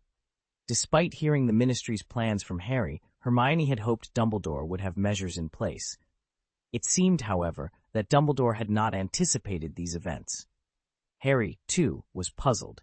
He sensed trouble, but couldn't grasp the extent of it. Hermione and Ron then proceeded to lead the new students to their dormitory, while Harry caught up with Neville. "Neville," Harry greeted, offering a warm smile in solidarity, knowing Neville's parents were also members of the Order of the Phoenix. Neville, a bit distracted, returned the greeting, his mind on the upcoming meeting at the Star Club. The Star Club, despite the holiday break, remained immaculate. The runes floating in the air lent the room an enchanted atmosphere, and Neville was among the first to arrive, unencumbered by any responsibilities. "Neville, how are your parents?" John inquired, conjuring a silver cup for Neville. Neville expressed his gratitude. John's efforts had significantly improved his parents' condition. "They're doing well, but—" Neville hesitated, then shared, "They've been invited to rejoin the Order of the Phoenix." "Have they agreed?" John asked. "They're still considering it," Neville replied. "The news that Voldemort is still alive has them eager to contribute again, but their health remains a concern." John's expression turned thoughtful. "Neville, what would you say if I told you I don't want your parents to rejoin the Order of the Phoenix?" Neville looked puzzled, unable to understand why opposing Voldemort would be discouraged. "After today, I want you to think carefully about it," John advised. "Be prepared for what's to come." Neville was left with more questions than answers, pondering John's cryptic advice as the meeting at the Star Club approached.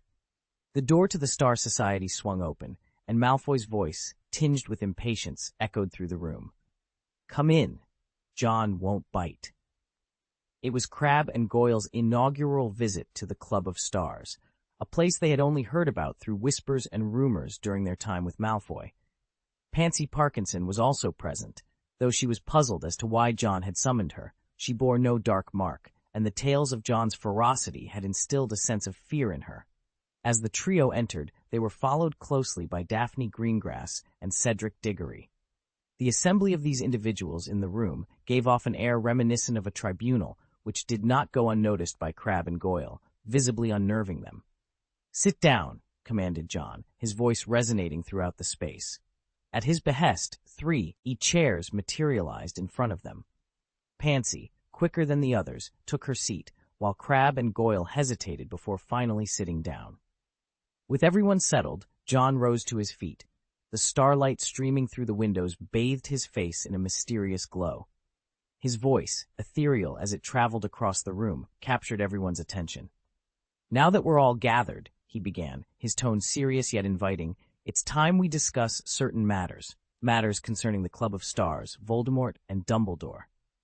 The room fell into a hushed anticipation, the gravity of the topics at hand not lost on anyone present. The mention of Voldemort and Dumbledore, in particular, seemed to cast a shadow over the assembly, a stark reminder of the dark and turbulent times they were navigating. Chapter 289, Calculation and Boldness. Upon hearing that name, the 3 newcomers trembled with fear. Voldemort's name instilled a deep-seated terror in them, unlike the others in the room who appeared much calmer, including Neville, who maintained a composed expression. John spoke softly, yet with a firmness that demanded attention. "You should all be aware that Voldemort has returned. There's no doubt about it, and our parents are aware as well." His gaze shifted to Crabbe and Goyle, whose fathers were known Death Eaters.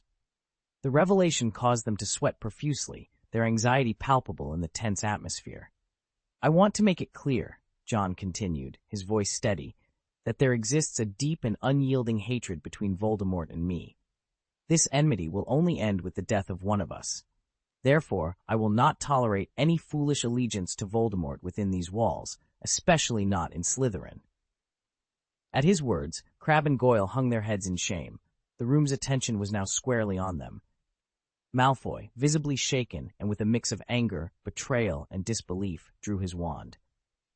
"You 2 traitors," he exclaimed, his voice laced with emotion. "You joined the Death Eaters. How could you?" "Draco, we had no choice," Crabbe blurted out, his voice breaking. "Our fathers forced us. They marked us themselves. We couldn't resist." "That's no excuse for betrayal," Malfoy shouted back, his heart torn between his loyalty to his friends and his moral compass. "Draco, calm down," John intervened, his hand gently pressing down Malfoy's wand. "They haven't betrayed us." "But they became Death Eaters," Malfoy protested, struggling with the idea of confronting his friends over their apparent betrayal. John offered a comforting pat on Malfoy's shoulder, a small smile on his face. "They renounced their allegiance to the Death Eaters of their own volition."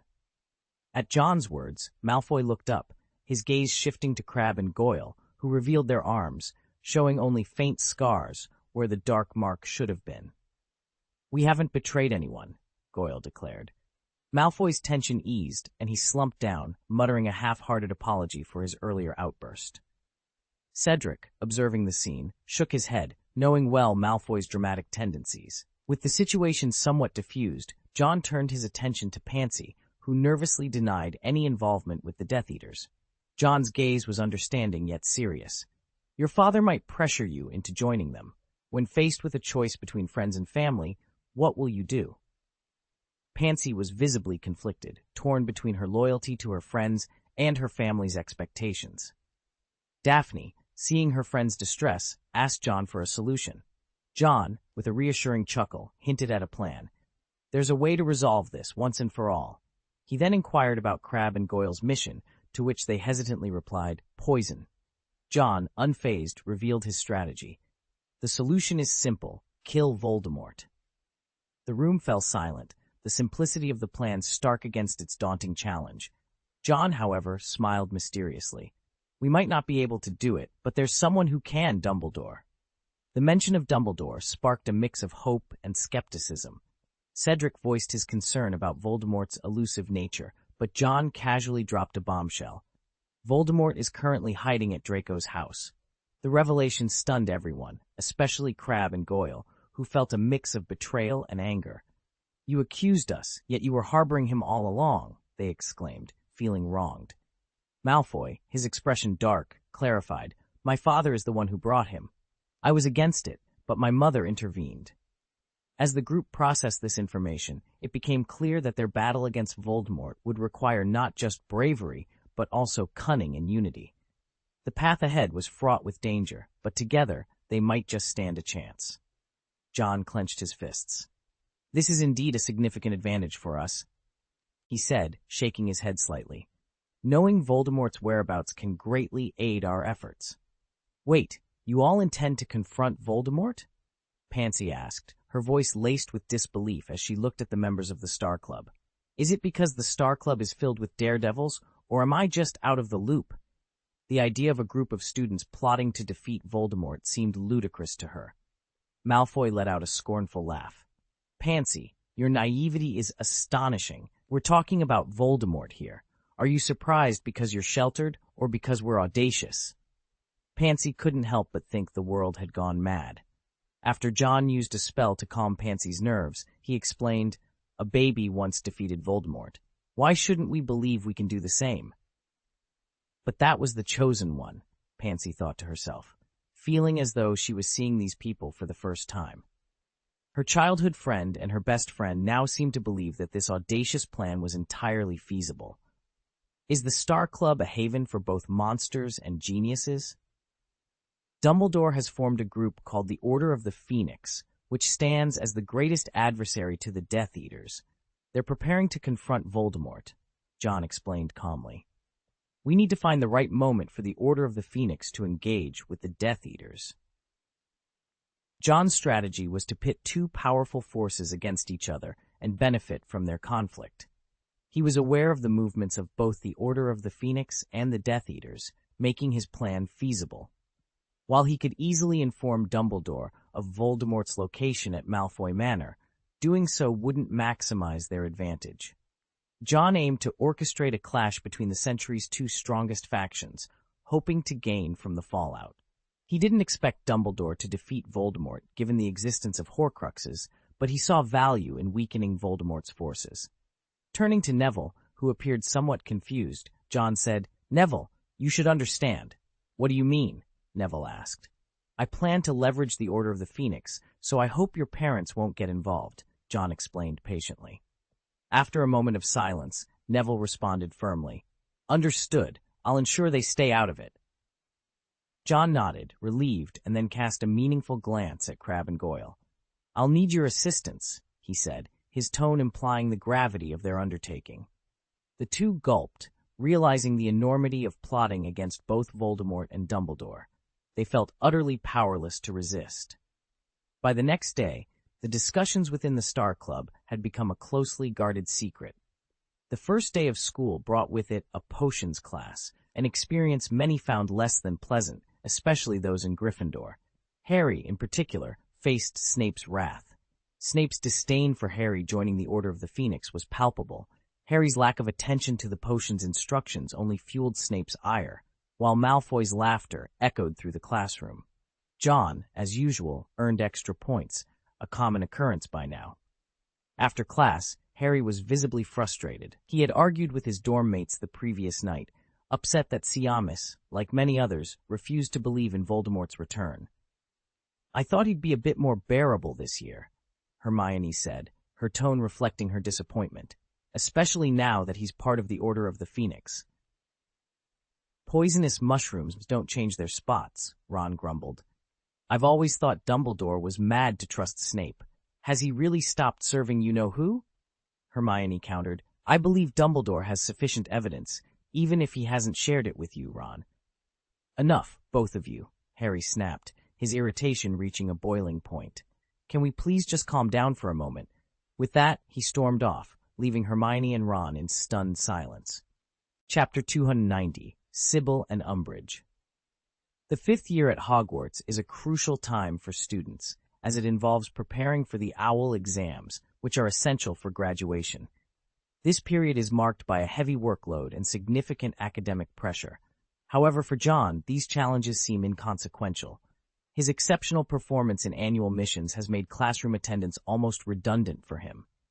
The professors, aware of his unparalleled academic and magical prowess, often overlook his lackadaisical approach to certain classes. Subjects like Muggle studies and arithmancy are ones John seldom attends, yet his test scores remain unmatched, leaving the subject professors without complaints. Professor Flitwick, the charms master, occasionally engages John in discussions about spell applications, from which John gains considerable insight. As a dueling champion and a scholar, Professor Flitwick's expertise in combat and spellcraft is invaluable. Mr. Wick, your insights on the versatile application of transfiguration are quite innovative. I recall a wizard who clinched a duel by conjuring banana peels, much to his opponent's and his own surprise, Professor Flitwick remarked during one of their engaging conversations.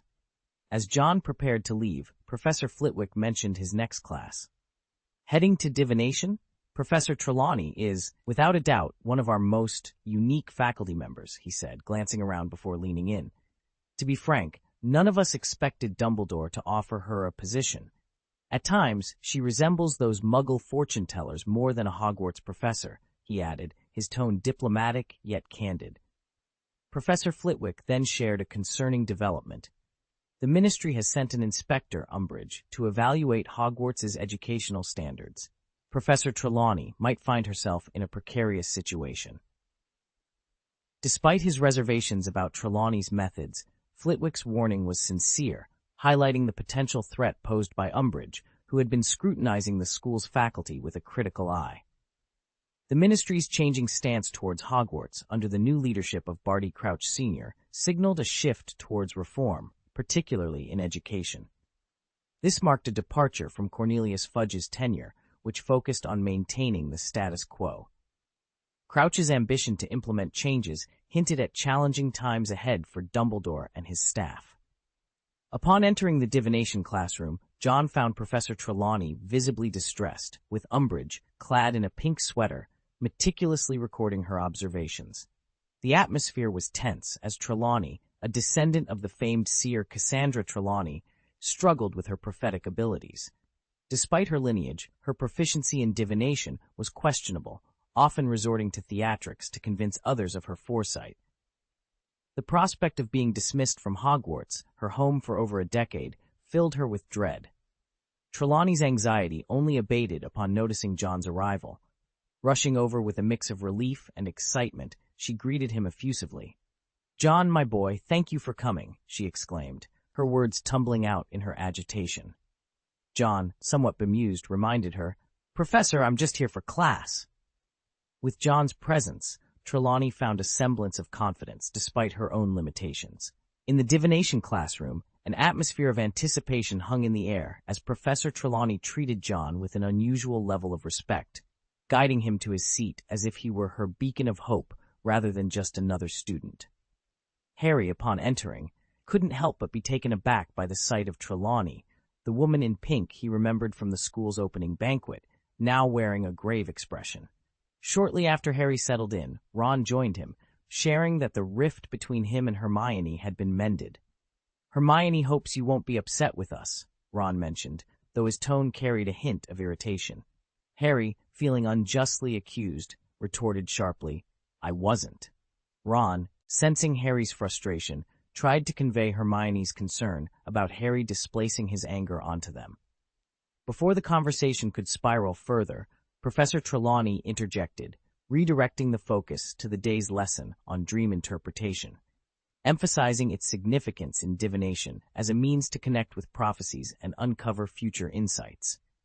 She explained that while some skills could be honed with hard work, divination required an innate talent, suggesting that it was a gift bestowed at birth. As Trelawney delved into the intricacies of interpreting dreams, the class's attention was abruptly captured by the arrival of Dolores Umbridge, who inquired about Trelawney's tenure at Hogwarts with a thinly veiled condescension. Trelawney, visibly affronted by Umbridge's interrogation, defensively cited her lineage and her unique gift of the second sight, a legacy of the great prophet Cassandra Trelawney. Umbridge's insinuations about the quality of education at Hogwarts and her demand for a demonstration of prophecy only served to heighten the tension. In a moment of desperation, Trelawney turned to John, imploring him to showcase his divinatory skills as a testament to her teaching. Despite the dubious reliability of Trelawney's methods, it was undeniable that she had imparted genuine knowledge to John. Umbridge's mocking laughter only added to the pressure, making it clear that the stakes were high, not just for Trelawney, but for the integrity of the divination department itself. John, recognizing the gravity of the situation, prepared to demonstrate his abilities, aware that his performance could either vindicate Trelawney or seal her fate. The classroom, filled with the heavy scent of tea and the weight of expectation, watched in silent anticipation, understanding that more than just a grade was on the line in this unusual test of skill. For the first time, John felt that Malfoy's status as his most despised rival was seriously at risk. "I think I can give it a try," John said, standing up and facing Umbridge with a calm demeanor. It was just a prophecy, after all, not entirely out of reach.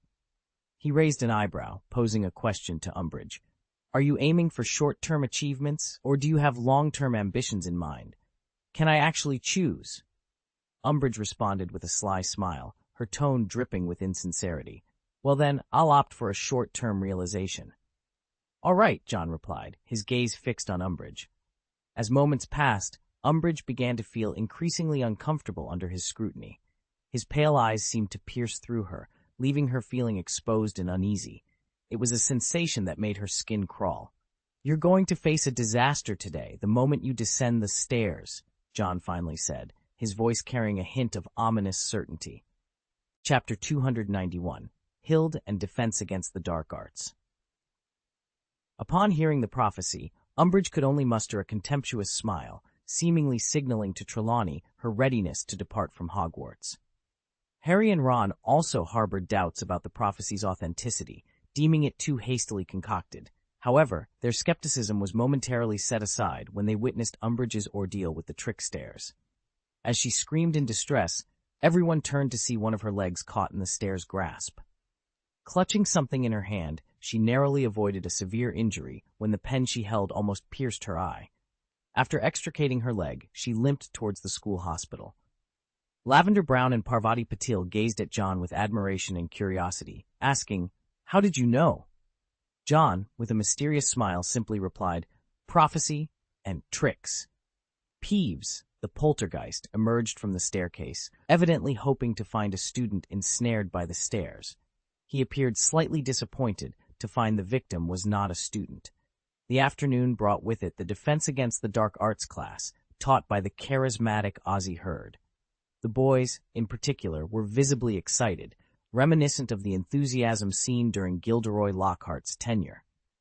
The Defense Against the Dark Arts curriculum varied annually, tailored to the preferences of the current professor. Ozzy's classroom was adorned with various small props, including a paper owl soaring above and a miniature Charmander.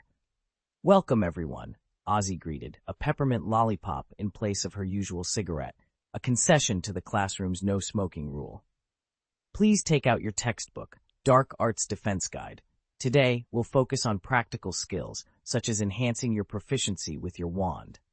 After tapping the blackboard, Ozzy unveiled a human-sized target hidden beneath a cloth. Aurora training involves a variety of exercises, but mastering your wand is paramount, she explained, conjuring several origami owls with a flick of her wand. Demonstrating silent casting, a technique requiring advanced magical proficiency, she sent the owls flying past the students. With another wave of her wand, the owls ignited and struck the humanoid target, which was then magically suspended and brought to the front of the classroom. The students watched in awe, impressed by the silent casting demonstration. "This is a 6th-year level skill. The first thing you need to master is resilience," Ozzy stated, adopting the Auror's straightforward approach. "Can anyone tell me the 3 essential elements of magic?" The students hesitated, with Hermione appearing deep in thought, reflecting on their previous, less rigorous defense against the dark arts classes. John raised his hand, catching Ozzy's attention. Magic, spells, techniques, he answered confidently. Very good. 10 points to Slytherin, Ozzy commended, pleasantly surprised by the accurate response. Magic power is the foundation of our magical abilities. Spells are the methods we use to manipulate magic, and techniques involve the rapid casting of spells.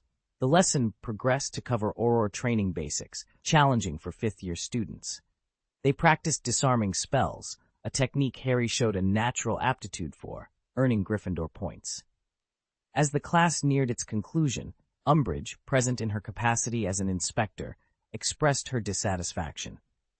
Unlike Ozzy, who valued practical defense skills, Umbridge believed the focus should be on passing exams rather than preparing students to confront real-world dangers. I aim to equip students with the means to defend themselves against dark magic, Ozzy retorted, her frown betraying her frustration with Umbridge's narrow perspective. The clash of ideologies underscored the ongoing tension between practical education and bureaucratic oversight. The semester's curriculum included the application of the disarming spell, the stun spell, and the obstacle spell.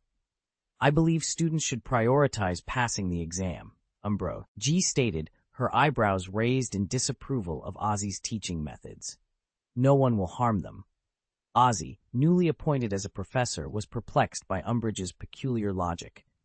Meanwhile, Umbridge perceived her role as usurping power from Dumbledore, accustomed to exerting control, especially over the Defense Against the Dark Arts professor, a position appointed by the Ministry of Magic. Their differing philosophies led to an undercurrent of tension. Ron whispered to Harry, "Didn't you say they were allies?" Harry was equally puzzled. Ozzy was associated with Johnny Silverhand, who was known to oppose Dumbledore alongside the Ministry of Magic. Harry had assumed Ozzy and Umbridge would share the same stance, yet the reality was contrary. It appeared the Ministry's intention wasn't to undermine Dumbledore directly. Ozzy's earnest approach to teaching suggested a different agenda, possibly orchestrated by John to isolate Umbridge's antagonism, ensuring any student resentment was directed at her personally rather than the Ministry. This strategy relied on Ozzy's positive influence to counterbalance Umbridge's tyranny. "Do you expect students to face attacks during lessons?" Umbridge challenged Ozzy with a smirk, suggesting a shift towards theoretical knowledge over practical defense skills. "Magic is complex and perhaps too advanced for your age," she added, undermining the practical aspects of their education. "What good is theory in the real world?" Harry interjected, unable to contain his frustration. "Mr. Potter, please raise your hand before speaking," Umbridge replied with a condescending smile. "This is a school, not the real world. Aren't we supposed to prepare for the dangers that lie beyond?" Harry retorted, visibly annoyed. "There's nothing waiting out there," Umbridge responded in a patronizing tone. "As I said, raise your hand. And who might attack a child like you?" She continued dismissively. "Let me think. Perhaps Voldemort?" Harry replied sarcastically, his comment eliciting gasps and screams from the class. John observed the chaos with indifference. Malfoy leaned back, Neville clenched his fists, and Daphne's pen pierced her parchment. Harry's defiance grew as the tension in the room escalated. Umbridge's face contorted with anger, and she swiftly deducted 10 points from Harry. "He's not dead. He's returned," Harry persisted. "Nonsense," Umbridge snapped, dismissing the claim as mere rumor. "This isn't nonsense. I saw him. I fought him," Harry exclaimed. "Detention, Mr. Potter," Umbridge declared, losing patience. "Ms. Umbridge, I expect you to show respect in my class," Ozzy interjected, unable to tolerate the farce any longer. "Oh, my apologies. Please visit my office tomorrow at 5, Umbridge replied, her tone devoid of genuine remorse. The confrontation escalated when Harry sarcastically mentioned Heinrich Edgar, causing the room to fall silent. "Potter!" Malfoy stood up, trembling with rage. "Malfoy, sit down," Ozzy commanded, her gaze fixed on Harry, wand in hand. "Do not speak his name with such disrespect." Malfoy's voice thundered through the room, his fury palpable, as if he were on the brink of unleashing a curse. His outburst sent a wave of fear through the onlookers, but he wasn't the focus of their attention. All eyes turned to John, who scowled, his eyelids lifting slightly in a menacing manner. The atmosphere grew tense, thick with the anticipation of an imminent explosion. "You may claim to be the savior who fought against Voldemort, Harry Potter," John's voice, heavy with disdain, broke the silence. "But to use the death of others as a badge of your heroism is both foolish and repugnant." His words cut through the air, leaving a chill that seemed to seep into everyone's bones. Oz, who had been about to interject, paused, her breath visible in the suddenly cold air. She reached out, her fingers brushing against the table, only to find a thin layer of frost had formed upon it. Umbridge, caught off guard, faltered in her response. The explanation she had and about to offer regarding Heinrich's death evaporated, lost in the icy atmosphere that had enveloped the room. The cold seemed to gnaw at everyone present, a tangible reminder of the gravity of John's words. As the class eventually came to an end, the chill that had taken hold began to dissipate, leaving behind a thin layer of condensation on the windows. John rose from his seat, his departure marked by a palpable shift in the room's atmosphere. Malfoy, quick to follow, deliberately bumped into Harry with enough force to make him stagger and nearly fall, a parting shot that left a lingering tension in the air. Chapter 292, Hermione and the Library Encounter. "I can't believe you would say such a thing," Hermione exclaimed, confronting Harry after class. Her tone was a mix of disbelief and anger. Harry, with a defiant pout, responded, "I'm not wrong." "You mentioned Heinrich Edgar's death in front of John," Hermione rebuked, her voice laced with frustration. "You knew it would upset him." "Upset him?" Harry retorted, skepticism evident in his voice. If he were truly upset, he wouldn't have hesitated to stand up to Umbridge. Even Ron, usually Harry's staunch ally, seemed taken aback by Harry's insensitivity. Glancing around nervously, he whispered, "Don't talk nonsense, Harry." "I'm speaking the truth," Harry insisted, his passion for the subject growing. "He didn't do anything, did he?" "Harry, something's not right with you," Hermione observed, her frown deepening. She could see that Harry was not in his usual state of mind and advised, "You should go see Dumbledore." "He won't want to see me," Harry muttered, his mood turning sour. With that, he stormed off, leaving Hermione and Ron exchanging puzzled looks. "What's gotten into him? Is he still angry?"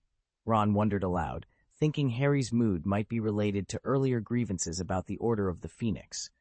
Hermione, however, watched Harry's retreating figure with concern.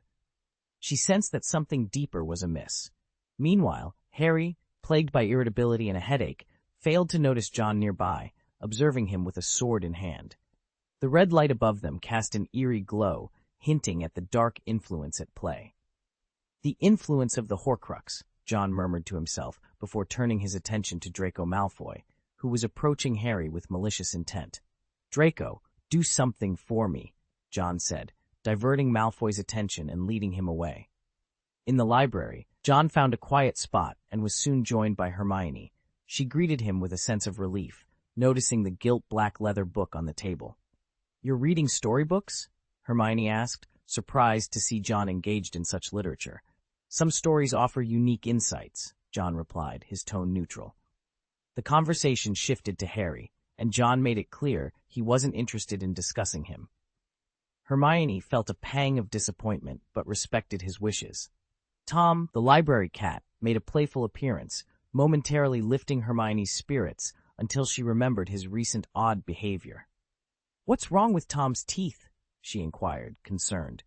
"Perhaps he ate something disagreeable," John suggested nonchalantly, while Tom protested his innocence. As they conversed, Hermione couldn't help but notice the changes in John. He seemed taller, thinner, and there was a hint of melancholy about him. "You've changed a lot," she remarked, recalling their first year at Hogwarts. John's response was a mix of humor and nostalgia. They reminisced about their early days at Hogwarts, acknowledging how much they had both changed since then.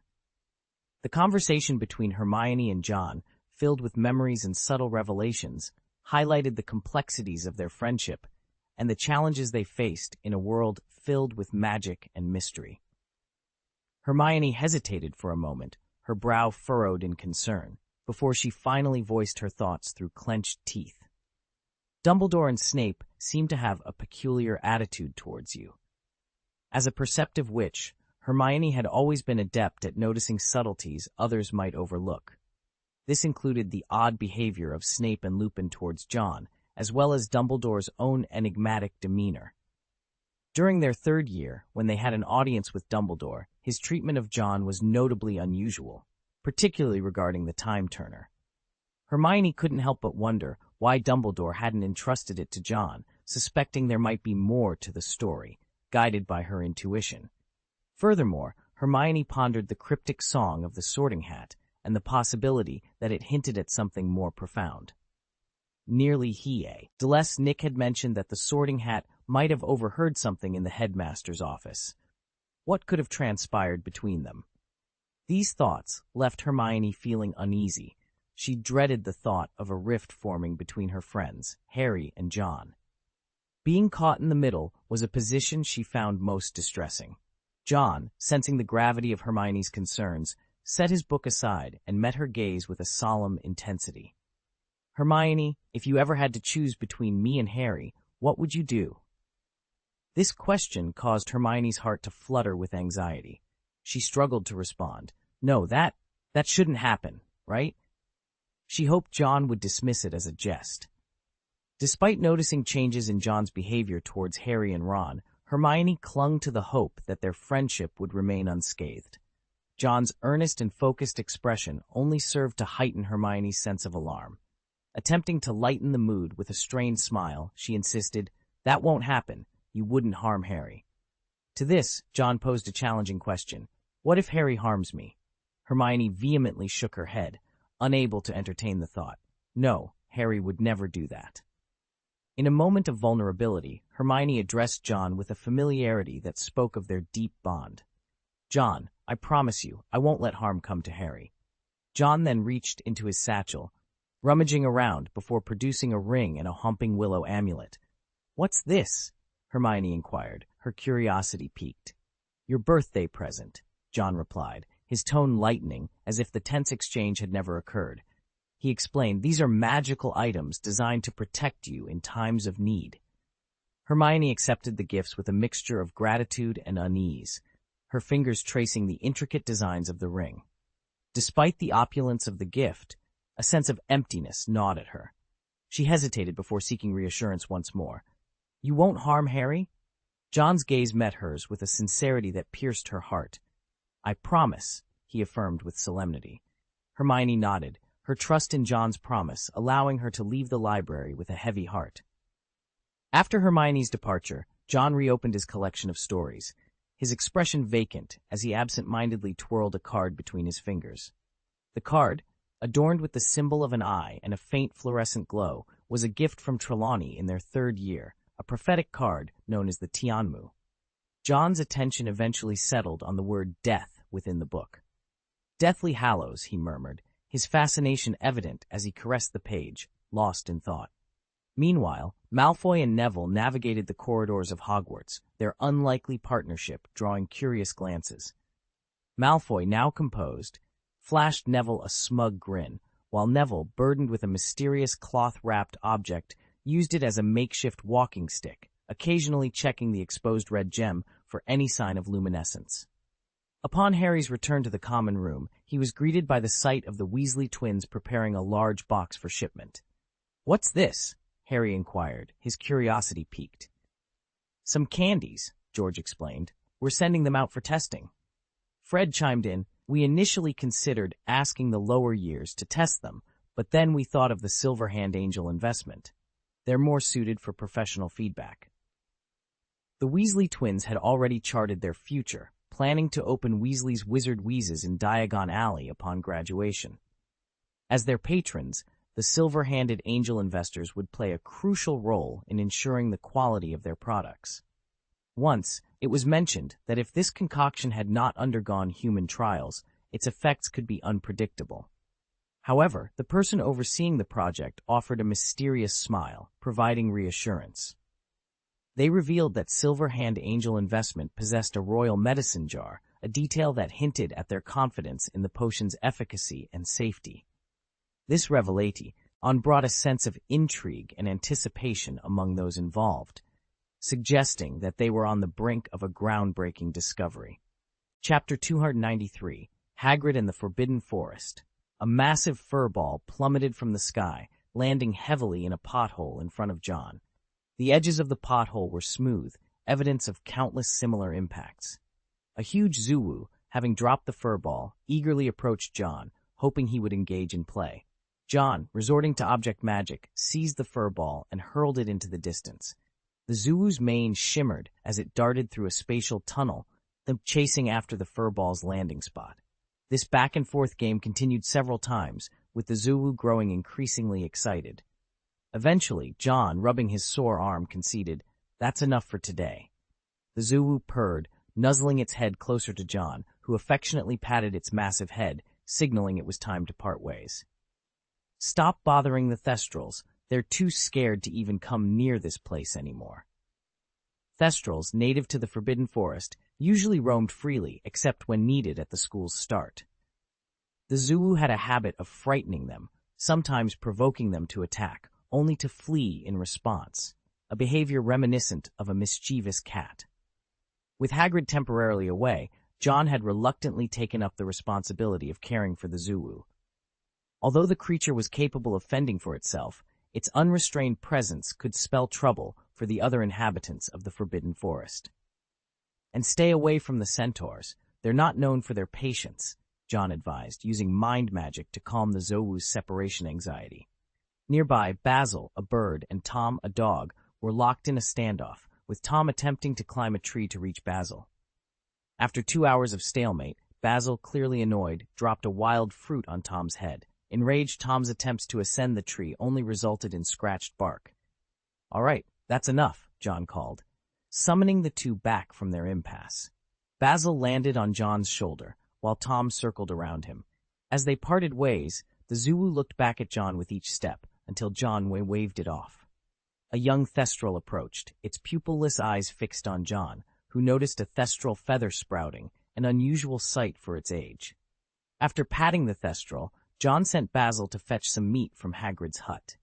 The raw meat, a trade for the Thestral feather, was a silent agreement between John and the Thestrals.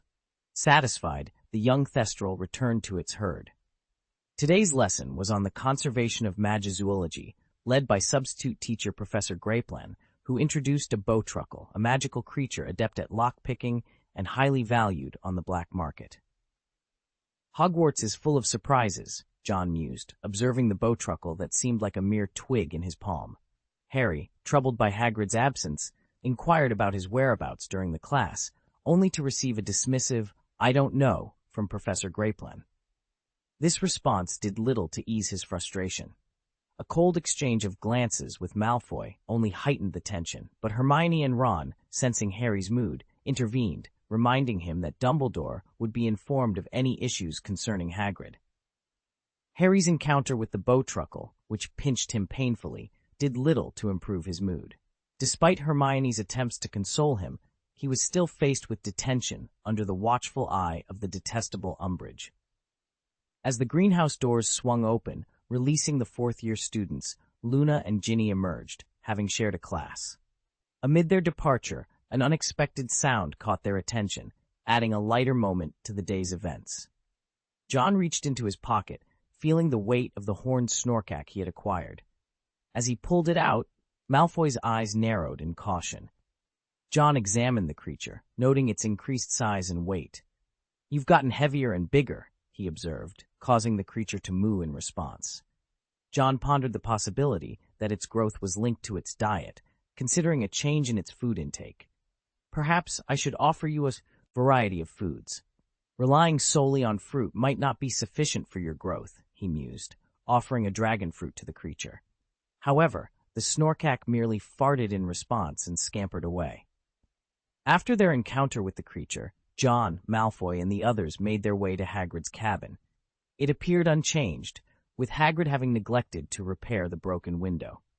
John retrieved a set of huge armor from his bag, and with a flick of his wand, neatly arranged it on a shelf.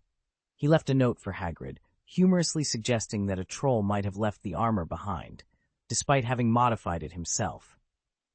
Noticing a partially burned letter in the stove, John retrieved the corner of parchment that remained. Holding it thoughtfully, he considered the implications of Harry's recent confinement, imposed for challenging an investigator. With the Ministry of Magic's increasing interference at Hogwarts, even Professor McGonagall was powerless to intervene. The narrative shifted to reflect on the quality of teaching at Hogwarts, particularly criticizing the employment of Trelawney, whose sporadic genuine prophecies were overshadowed by her reliance on less credible methods. John questioned Dumbledore's judgment and staffing decisions, suggesting that his choices might not always serve the students' best interests. Umbridge, wielding significant authority as a counterbalance to Dumbledore, had imposed strict punishments, including confinements and fines. Harry's confinement, therefore, seemed justified within this context, though McGonagall was unaware of the true nature of Umbridge's disciplinary methods. At 5 o'clock, Harry entered Umbridge's office, bracing himself for a week of detention that would prevent him from participating in the Quidditch trials. The office, adorned with cat-themed decorations, made Harry uneasy. Umbridge, adopting a sickly sweet tone, instructed Harry to write lines with a special quill, emphasizing the lesson she intended him to learn: I must not tell lies. Harry, initially believing the punishment to be simple, inquired about the ink, only to be informed by Umbridge that none was needed. In the wizarding world, the possibilities were endless, and Harry was about to discover the painful truth behind Umbridge's unique form of discipline. Harry picked up the pen, and as he began to write, the bright red ink flowed across the paper, reminiscent of blood. No sooner had he finished the first sentence than a sharp pain caused him to gasp. On the back of his hand, a line of words emerged as if carved with a knife, the letters bright red against his skin. The pain was brief, and soon the line faded, but the memory of it lingered. Harry raised his eyes to meet Umbridge's gaze, her toad-like face twisted into a repulsive smile. "Continue writing," she commanded, her voice laced with a sickening sweetness that belied the cruelty of her punishment. Harry's hand trembled slightly as he resumed writing, each word a testament to the injustice of his punishment. The pain flared with every sentence, a cruel reminder of Umbridge's power over him. Yet, despite the agony, Harry's resolve only strengthened. He would not let her see him break. As the hours dragged on, the room seemed to close in around him, the walls echoing with the silent screams of his pain. But Harry persevered, his determination fueled by the injustice of his punishment and the knowledge that he must endure for the sake of those who stood with him against the darkness that threatened their world. Chapter 294: The Snake Lady and the Attack. Harry spent hours writing before Umbridge finally dismissed him. It seemed she was determined to have the punishment leave a lasting mark on him. Upon his return, he found Ron concocting a dream for their divination class. When Ron inquired about the detention, Harry simply mentioned he had been copying sentences. "That sounds much easier than scrubbing trophies," Ron commented, relieved. Having experienced detention himself a few times, Ron could appreciate the difference. However, whether it was easy or not, only Harry truly understood the toll it took on him. The second detention was no different, with Harry once again forced to write lines. He felt as though he was engaged in a silent battle with Umbridge, one he was determined to win. Meanwhile, at the Plymouth colony, within the American branch of Silver Hands, Johnny's establishment was under the watchful guard of Johnson. His formidable physique was a deterrent to those with ill intentions. At night, his vigilant gaze swept the area, his eyes as large as copper bells. With a firm tap on a nearby pillar, neon lights flickered to life above him. The usually bustling store was quieter at night, attracting a crowd of mysteriously dressed individuals. A short wizard attempted to enter, but Johnson, suspecting him to be underage, demanded a pass. The establishment, known as Johnny the Silver Hand, only welcomed those who could present the required pass. The cloaked figure rummaged through his belongings, eventually exclaiming with a triumphant, "Found it." However, when Johnson reached out to take the supposed pass, he was met with a surprise attack. A red light from the wizard's wand sent him flying. The attacker, revealed to be a dwarf in disguise, mocked Johnson's intelligence before laughing hideously. Suddenly, explosions erupted as a group of Death Eaters made their entrance. The store's staff, including the angry salesman, reached for their wands but were quickly overpowered. The leading Death Eater, removing his mask to reveal a pale face, coldly ordered his followers to take everything. Inside, a beautiful woman with an Asian appearance sat in a wheelchair, engrossed in a book. Unfazed by the intrusion, she calmly asked, "Who are you?" The Death Eater, identifying himself as Antonin Dolohov, a loyal servant of the Dark Lord, approached her with a predatory gleam in his eyes. Despite his menacing presence, the woman, introducing herself as Nagini, or Miss Snake, did not show fear. Instead, she smiled enigmatically, unsettling Dolohov. Outside, the chaos at Johnny Silverhand went unnoticed by the robbers. Johnson, presumed incapacitated, stirred to consciousness. Brushing off the dust, he stood, his disdain for the attackers evident. With a tug on a hemp rope, he armed himself, ready to confront the intruders. This chapter weaves a tale of resilience and unexpected alliances, setting the stage for a confrontation that blurs the lines between friend and foe. Clutching the stick tightly and rubbing his neck, Johnson strode into the shop and, without hesitation, swung it forcefully at a Death Eater whose back was turned to him. The impact was gruesome, with blood and brains splattering as the Death Eater was propelled into the counter. The remaining Death Eaters halted their actions, turning their attention towards Johnson, who stood defiantly with a wooden stick in one hand and a belligerent expression on his face. "Hey, you bastards," he greeted them. Moments later, the room was filled with the alternating flashes of green and red spells. After a tense few minutes, Johnson made his way to Nagini's room. He entered anxiously, the wooden stick now reduced to half its size in his hand, and the other clutching the wand of a defeated Death Eater. Nagini was seated, casually flipping through a book with his sapphire wand, beside Antonin, who had passed out in a wheelchair. Johnson let out a sigh of relief. "I always said I should find some bodyguards for you," he remarked. "Johnson," Nagini greeted with a smile, "we need a little veritaserum." Johnson shrugged. "That's illegal, but I'll get it for you. However, I can't leave you here alone." He then proceeded to deal with Antonin, knocking on the bookshelf to reveal a hidden door behind it, and threw him in. As he pushed Nagini's wheelchair, they passed the grim scene outside, where the defeated dwarf wizard was displayed on the wall, his head grotesquely sunken. The previously frightened salesman suddenly approached Nagini, attempting to reassure her, "Miss Snake, it's okay. I've taken care of everything."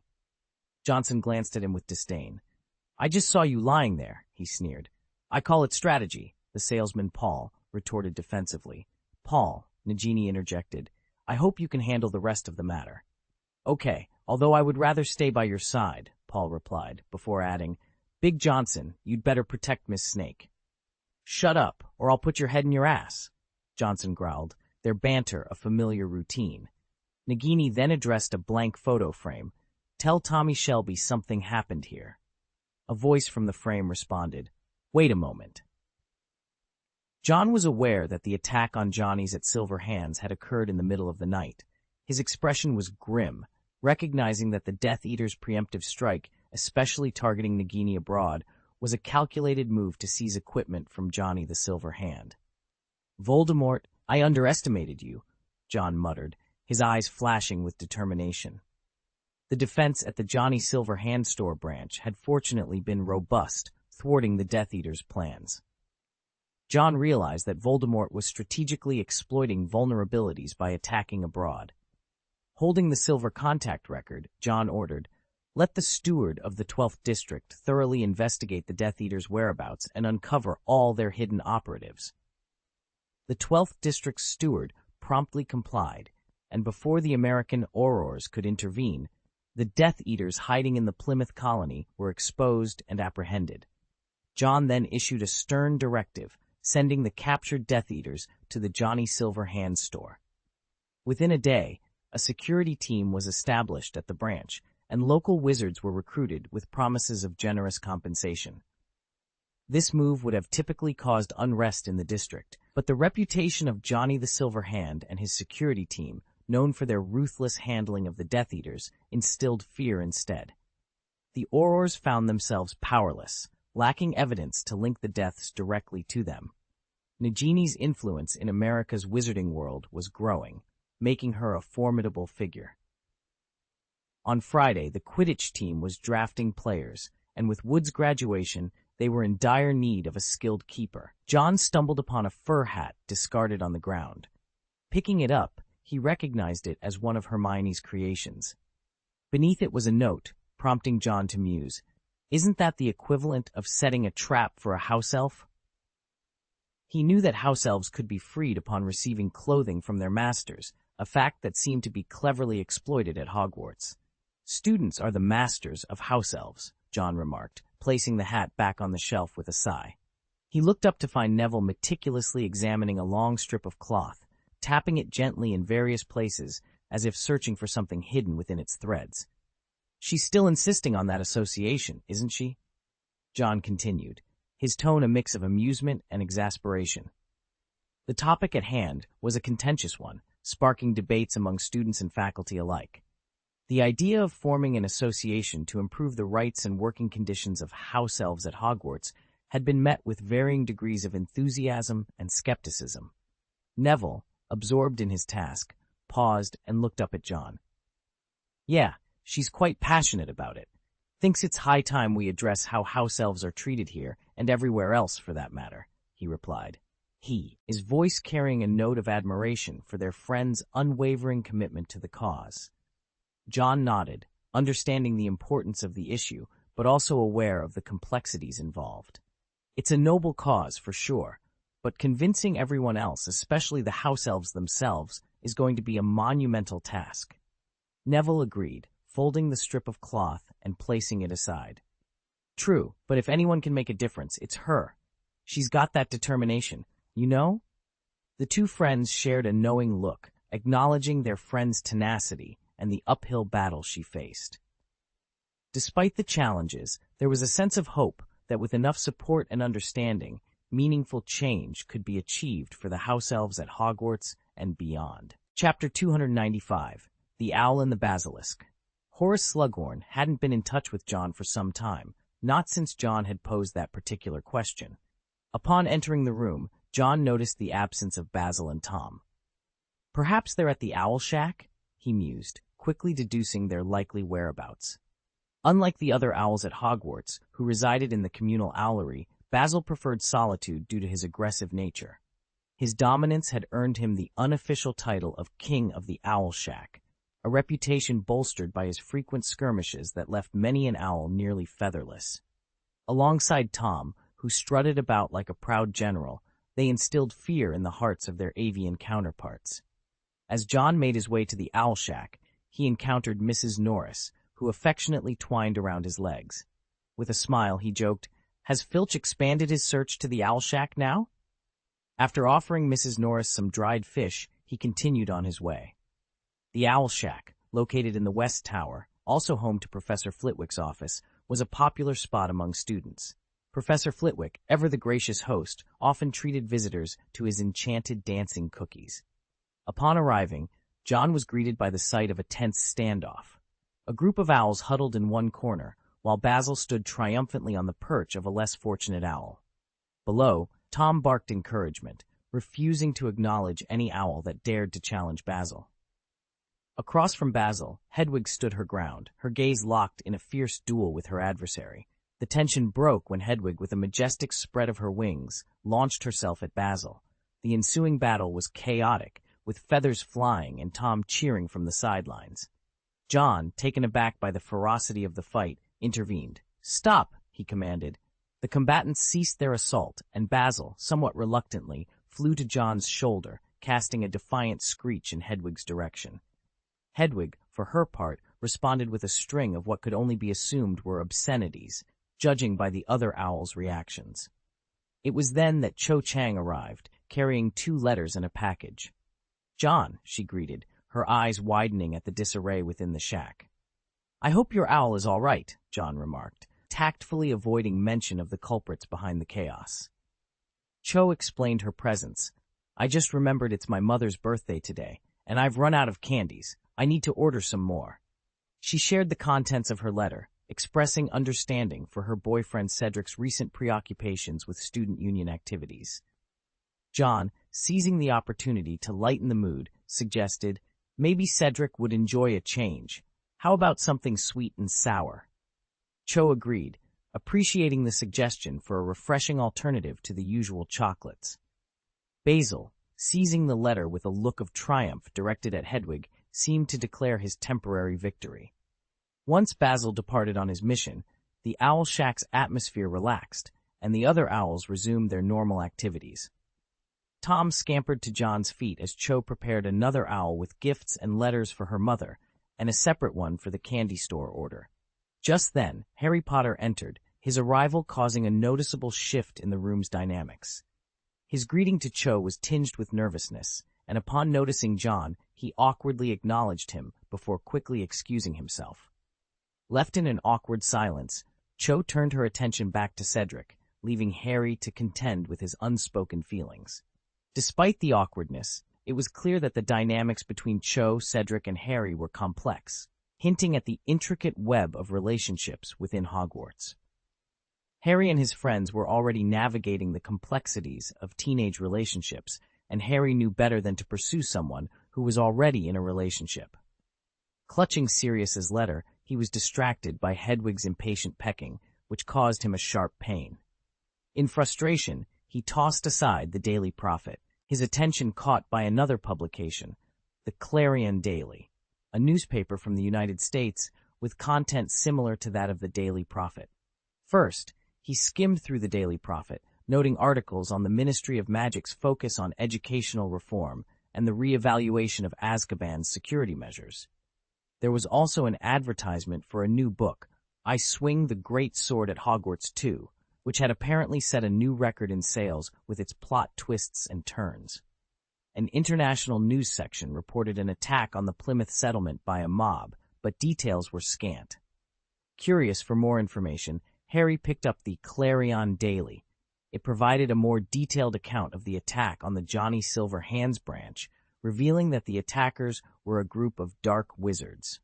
The article praised Johnny Silver Hands for his bravery in subduing the attackers, stating that many witnesses confirmed he had acted in self-defense, killing several dark wizards in the process.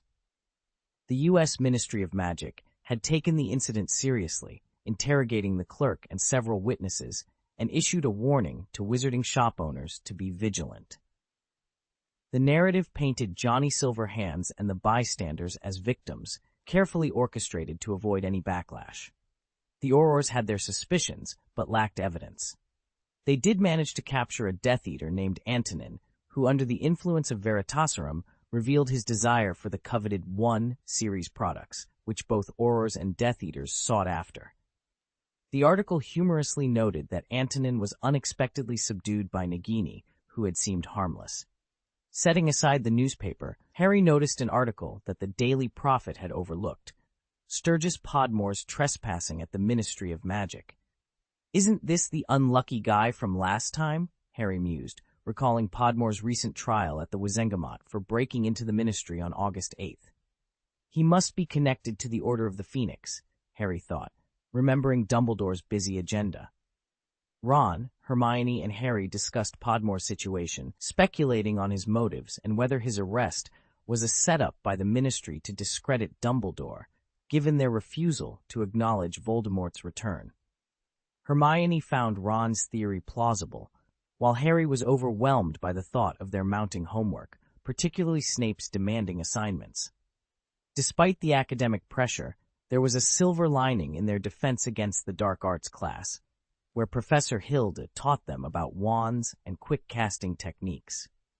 Even under Umbridge's critical eye, Professor Hild remained undeterred, proving to be an inspiring and effective teacher. At least Professor Hild is a good teacher, isn't she? Hermione remarked, appreciating the practical skills they were learning. I'm sorry, but I can't provide the enhancements you're asking for without more specific content from the novel you're referring to. Could you please provide a more detailed excerpt or specific sentences from the novel that you would like me to improve? Chapter 296, Overhead and Bar.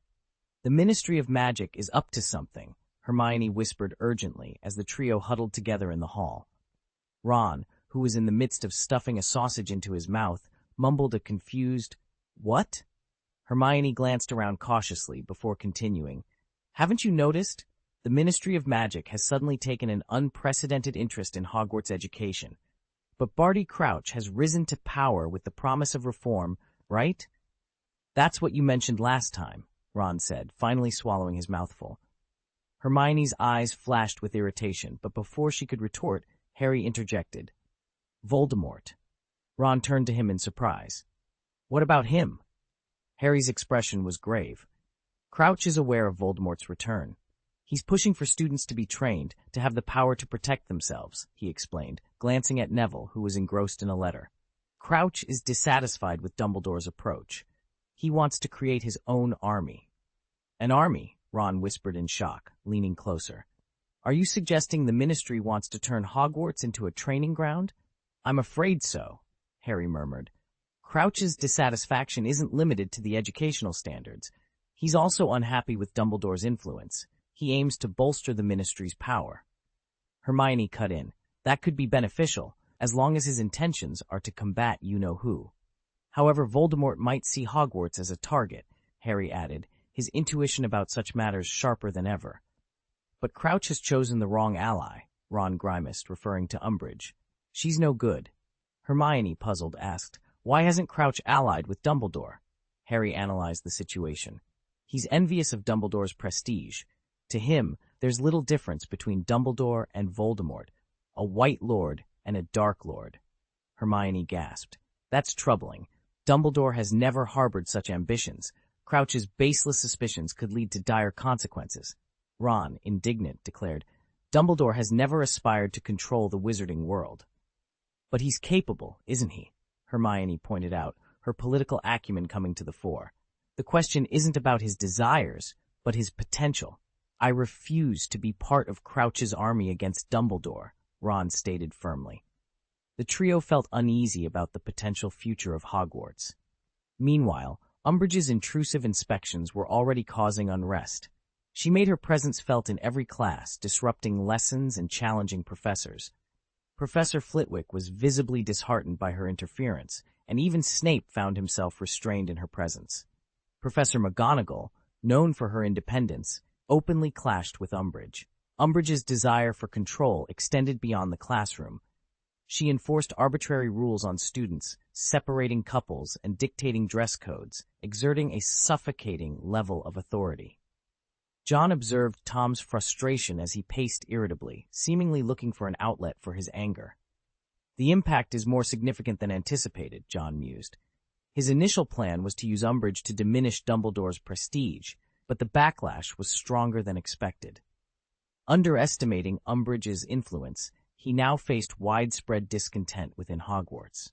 However, not all feedback regarding the Ministry's intervention was negative, thanks to Professor Hild, whose innovative teaching methods contrasted sharply with Umbridge's draconian policies.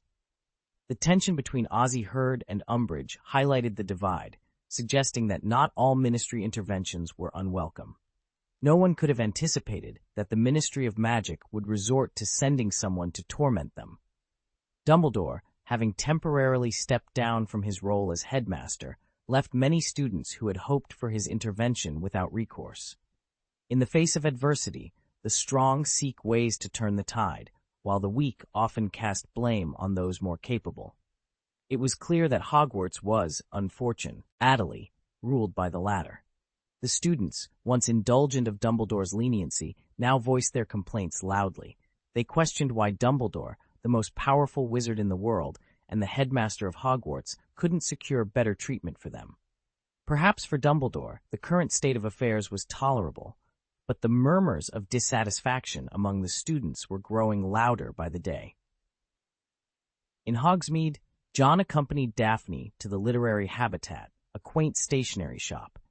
Despite John's belief that his own stationery was superior, Daphne enjoyed browsing and purchasing items here. Among her finds were ink and quills, and she also picked up some parchment. Holding up a bottle of sky blue ink, Daphne asked with genuine curiosity, "What do you think of this color?"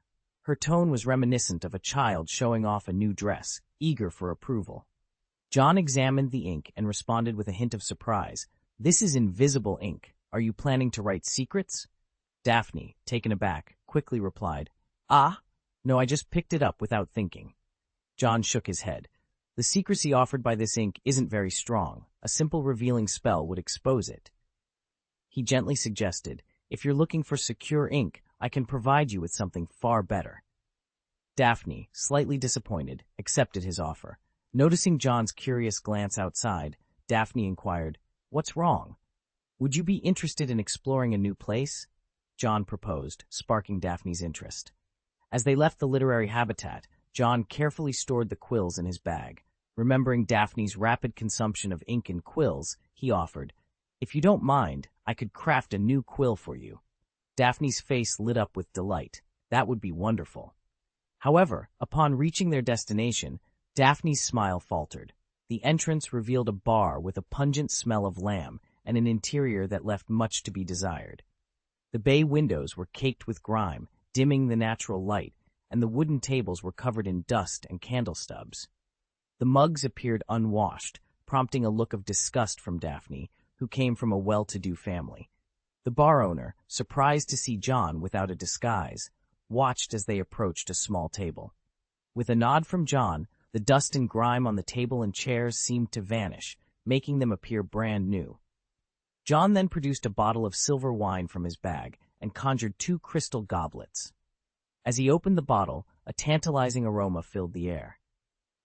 "You can't bring your own alcohol here," the bar owner, a tall, thin old man with long gray hair and a beard, protested with a scowl. The few patrons in the bar watched with amusement, expecting John to embarrass himself in front of Daphne.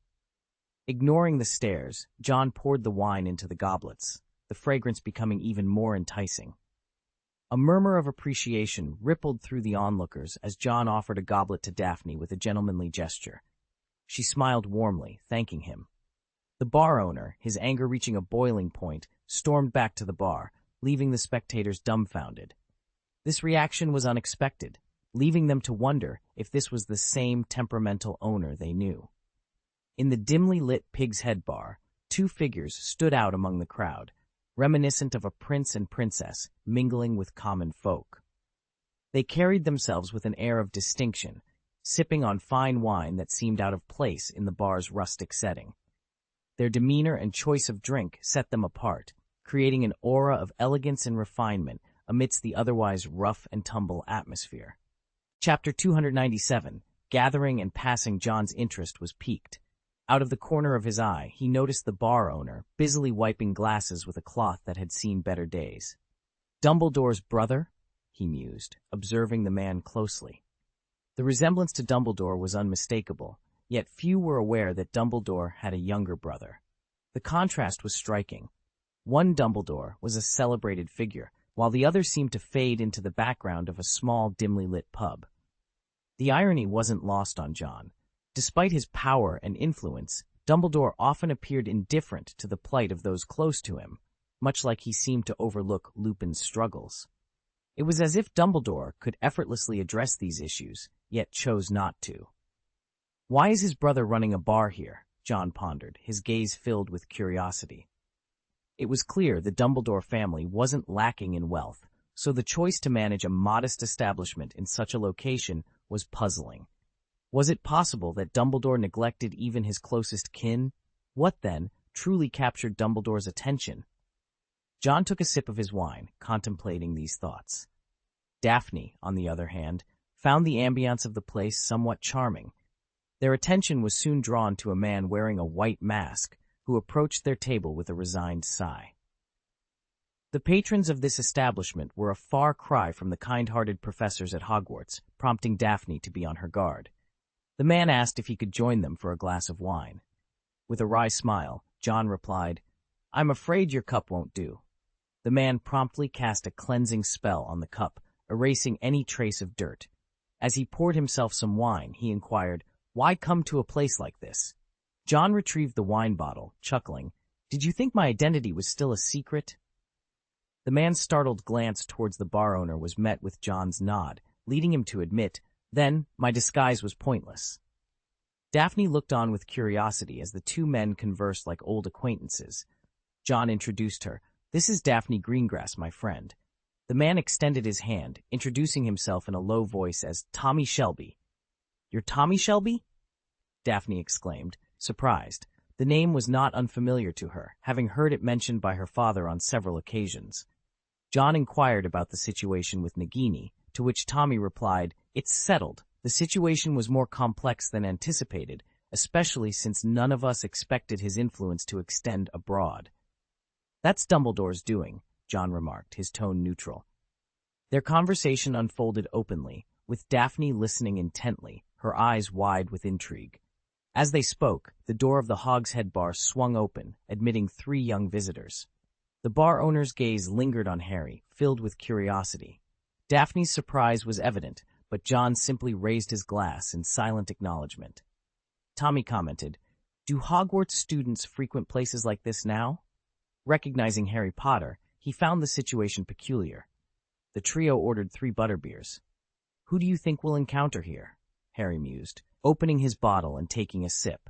They discussed their plans to form a Defense Against the Dark Arts group to prepare for the challenges ahead, whether against Voldemort or the Ministry of Magic. With Umbridge's unsettling presence and the potential for Professor Hild to succumb to her educational methods, they recognized the need for stronger magic. To be prepared, Hermione glanced at her watch, uncertainty in her eyes. Just 3 or 2 people, she had said earlier, but now she wasn't sure how many would actually come. "I told them to come around this time. I think they all know where to find us." As if on cue, she added with a hint of excitement, "Look, this must be them." The door of the bar swung open, letting in a stream of dusty sunlight that sliced the dim room in half before being obscured by a large group of people. Among the newcomers were familiar faces. Harry's roommate Dean, Hermione's roommate Lavender, the Patil sisters Parvati and Padma, and surprisingly, Cho Chang, who brought along a chatty friend. Luna Lovegood also made an appearance, looking as though she had stumbled in by accident. John, who had positioned himself near a window corner with Tang Mi, observed the gathering. The group, he noted with a smile, included members from all houses except Slytherin. Quite a turnout, he mused, counting 24 people in total. Fred Weasley, ever the enthusiast for such gatherings, approached the bar to order. "Could we get, 24 butterbeers?" he asked. The twins had always shown interest in events organized by their brother and Harry, and this was no exception. Harry, however, looked perplexed. Had Hermione's message been misinterpreted? He had expected a much smaller group. As Fred distributed the butterbeers, Hermione, realizing the need to clarify the purpose of their meeting, took the lead. She explained that they were there to form a Defense Against the Dark Arts study group, emphasizing the importance of additional training. Because... Hermione paused, taking a deep breath before revealing the grim truth. Because Voldemort is back. The mention of Voldemort's name sent a wave of fear through the room. A girl screamed, and several students shivered, clearly unprepared for such news. John couldn't help but laugh at the reaction. Is this group really planning to take on Voldemort? Some sort of elite training for students? He wondered aloud. Daphne, sitting opposite him, seemed equally skeptical. The idea that these students could seriously consider facing such a threat was almost laughable. Tang Mi, after a moment of silence, questioned the bravery of the Hogwarts students. Are all Hogwarts students so brave now?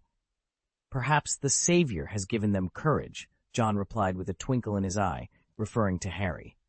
The conversation was interrupted by Zacharias Smith, who expressed doubt about Voldemort's return and questioned Harry's qualifications as a teacher. However, others quickly defended Harry, citing his past achievements and the challenges he had overcome, with and without John's help. Despite the initial skepticism and fear, the group eventually focused on planning their Defense Against the Dark Arts training. They signed their names in agreement and prepared to leave, their determination renewed. John was surprised to see Luna interested in such matters, but decided to view it as a harmless adventure among children. He had no intention of getting involved, preferring to watch from the sidelines as the students navigated their brave new endeavor. Luna stepped into the Star Society, a place known for its perilous nature, which made it an unsuitable environment for someone like her. The room was nearly empty, save for a few lingering individuals. John's gaze shifted to Tang Mi, who appeared shy and uncomfortable under his scrutiny. Breaking the silence, John said, "If everything's settled here, I should be on my way too." Tang Mi, clearing his throat awkwardly, handed a box to John. "Could you please deliver this to Oz?" he requested, before quickly getting up and leaving the room in a hurry, leaving John holding the box, bewildered by the sudden responsibility thrust upon him. Turning to Daphne, who seemed disconnected from the events unfolding around her, John suggested, "Let's head out then." Daphne, feeling somewhat detached from the situation, simply nodded in agreement. The narrative, as it unfolded, was a testament to the complex dynamics and unspoken agreements within the Star Society. Each character, from Luna's daring entrance to Tangmi's hurried departure, played a role in the intricate dance of interactions that defined their community. John, caught in the middle with a mysterious box and a task he hadn't signed up for, found himself pondering the true leadership and loyalties within the group. As they left the nearly deserted room behind, the air was filled with a sense of unresolved tension and the anticipation of what was to come. Chapter 298, The Education Decree and the Secret Meeting. The trio felt a surge of excitement at the prospect of a clandestine gathering. Such secret assemblies always seem to awaken the adventurous spirit within young hearts. Harry caught sight of a man in a white mask making a hasty retreat, a sense of familiarity washing over him. He followed the man's path with his gaze, his expression turning to one of confusion. Why? Hermione also looked in the same direction, falling into a thoughtful silence. Ron, the last to pick up on the odd atmosphere, turned his head and let out a startled, "John!" John, with a snap of his fingers, made a crystal wine glass vanish into thin air. The silver bottle, still 1/5 full of wine, caught his attention. He glanced at a man sipping flame whiskey at the bar before walking over to place the bottle down. "Please," he said, a hint of amusement in his voice. Daphne, slightly tipsy, or perhaps feigning inebriation to grasp John's hand, did not let go. Holding Daphne's hand, John nodded towards the trio. "Hermione, what a coincidence," he remarked. "John, you are." Hermione started, her expression mirroring Harry's confusion. "Oh, I was just meeting a friend. I didn't expect to stumble upon you all running a study group here," John replied with a chuckle, clearly unbothered by the Defense Against the Dark Arts special training class. This indifference irked Harry, who asked, somewhat petulantly, "Did you hear about it?" "If you're referring to the organization formed to combat Voldemort," John raised an eyebrow. "I'm aware, yes." "You?" Harry hesitated, sensing John's dismissive attitude towards their special training class, as if he viewed it as mere child's play. Ron, concerned, pressed, "You won't tell Umbridge, will you?" "Huh?" John looked at Ron, his response calm and collected. "I'm not that petty." After bidding Hermione farewell, John escorted Daphne out of the Pig's Head. Before leaving, Daphne shot Ron a sharp glance, which did not go unnoticed. "He definitely will," Ron said angrily once they were gone. Hermione shot Ron a glare. "John wouldn't do that. He's not a snitch." "Who knows?" Ron muttered, clearly not fond of John's superior demeanor. Back at the castle, John pondered the alcohol content of the bottle, suspecting it might be the reason for Daphne's apparent drunkenness. He recalled the alcohol content being quite low, wondering if he had made a mistake. Upon returning to Hogwarts, John headed to the Room of Requirement. He had promised Daphne a pen and intended to keep his word. Crafting a pen proved to be as intricate a process as making a wand. He obtained a feather from Basil, who seized the opportunity to demand a bag of dried fish in exchange. Tom offered his dog hair, but it was clear that would not suffice for a quill. John visited the Gryffindor's Chamber of Secrets less frequently this semester. This was his first visit. Setting aside a storybook, he began crafting the quill. "I wonder how Neville and the others are doing," he mused, placing the finished quill into a box. He also concocted a secret ink, visible only to the writer or a designated reader, and placed it in the box with the quill. Upon delivering the gift to Daphne, John noticed a large notice posted on the school bulletin board. It was Umbridge's latest decree. The Hogwarts Inquisitorial Decree. All student organizations, societies, teams, or clubs are hereby disbanded. This decree defines such groups as regular gatherings of 3 or more students. Requests for reformation must be submitted to the Inquisitor. No student groups shall exist without the Inquisitor's approval. John skimmed the notice, recognizing Umbridge's intent to consolidate control. She aimed to regulate every aspect of student life, a move that even the Hogwarts staff, who typically took a hands-off approach to student organizations, found excessive. The decree threatened expulsion for non-compliance, a severe punishment indeed. Dumbledore's absence left Umbridge unchecked, allowing her to tighten her grip on Hogwarts. The Quunxing Club was mentioned in passing, but John didn't seem concerned. After all, the whereabouts of the stars were a mystery, and Umbridge wouldn't dare dismiss them. Similar notices had been posted in the common room of the fourth courtyard. In Slytherin, the notice received little attention. John handed a quill to Daphne, who was seated next to her sister Astoria. Astoria had been curiously studying why a certain low-alcohol beverage made her sister's cheeks flush so vividly. Upon seeing John's gift to Daphne, Astoria's eyes widened in amazement, and she momentarily set aside her study of beverages to ponder the rarity of such a gesture. "That notice?" Daphne asked, accepting the quill, her heart fluttering with excitement. "Just ignore it," John replied nonchalantly. When Malfoy spotted the notice, he ripped it down and tore it to pieces, to everyone's surprise. Pansy, having moved past her previous ordeal, looked enviously at the gift John had given Daphne. She scanned the boys of Slytherin, determined to find one who could craft a gift with his own hands, but her gaze only met the dull expressions of Crabbe and Goyle, prompting her to kick them in frustration. Meanwhile, the special training class was in a state of mild panic due to Umbridge's announcement. Ron, visibly upset, declared his intention to speak out. Hermione, however, was frustrated, insisting that John wasn't to blame. Ron, skeptical, pointed out that John and Greengrass had been present at the incident, implying their involvement. Hermione, in an attempt to prove the truth, enchanted a piece of paper that would react if someone signed it while telling the truth. Yet, no one in the auditorium faced any repercussions. Upon entering the auditorium, John caught the angry glares directed at him and quickly deduced the reason. Malfoy, seizing the moment, taunted Ron, who momentarily panicked before remembering his status as a prefect. However, Ron knew better than to physically confront Malfoy. Umbridge's announcement stirred the school, though Slytherin remained largely unaffected. She had even categorized the Quidditch team as a club, reveling in her control. Montague approached John for advice on the Quidditch team's situation. "Just continue with our usual training," John advised casually, reassuring Montague. Malfoy, lounging comfortably, inquired if they should be concerned about Umbridge's order. John, with a chuckle, dismissed the concern, confident that Umbridge wouldn't dare expel the entire house of Slytherin. Malfoy expressed a desire to see the dismay on the faces of Harry Potter and his friends, reflecting the general sentiment in Slytherin that Umbridge's attempts to dominate were futile. Nevertheless, John found himself in Umbridge's office, greeted by her saccharine voice as she accused him of violating Educational Decree No. 24. She hinted at severe punishments for such infractions, attempting to intimidate John. Umbridge, feigning camaraderie, revealed her own Slytherin background and offered John a chance to align with her expectations. She underestimated the loyalty within Slytherin, believing they would easily betray one of their own for her sake.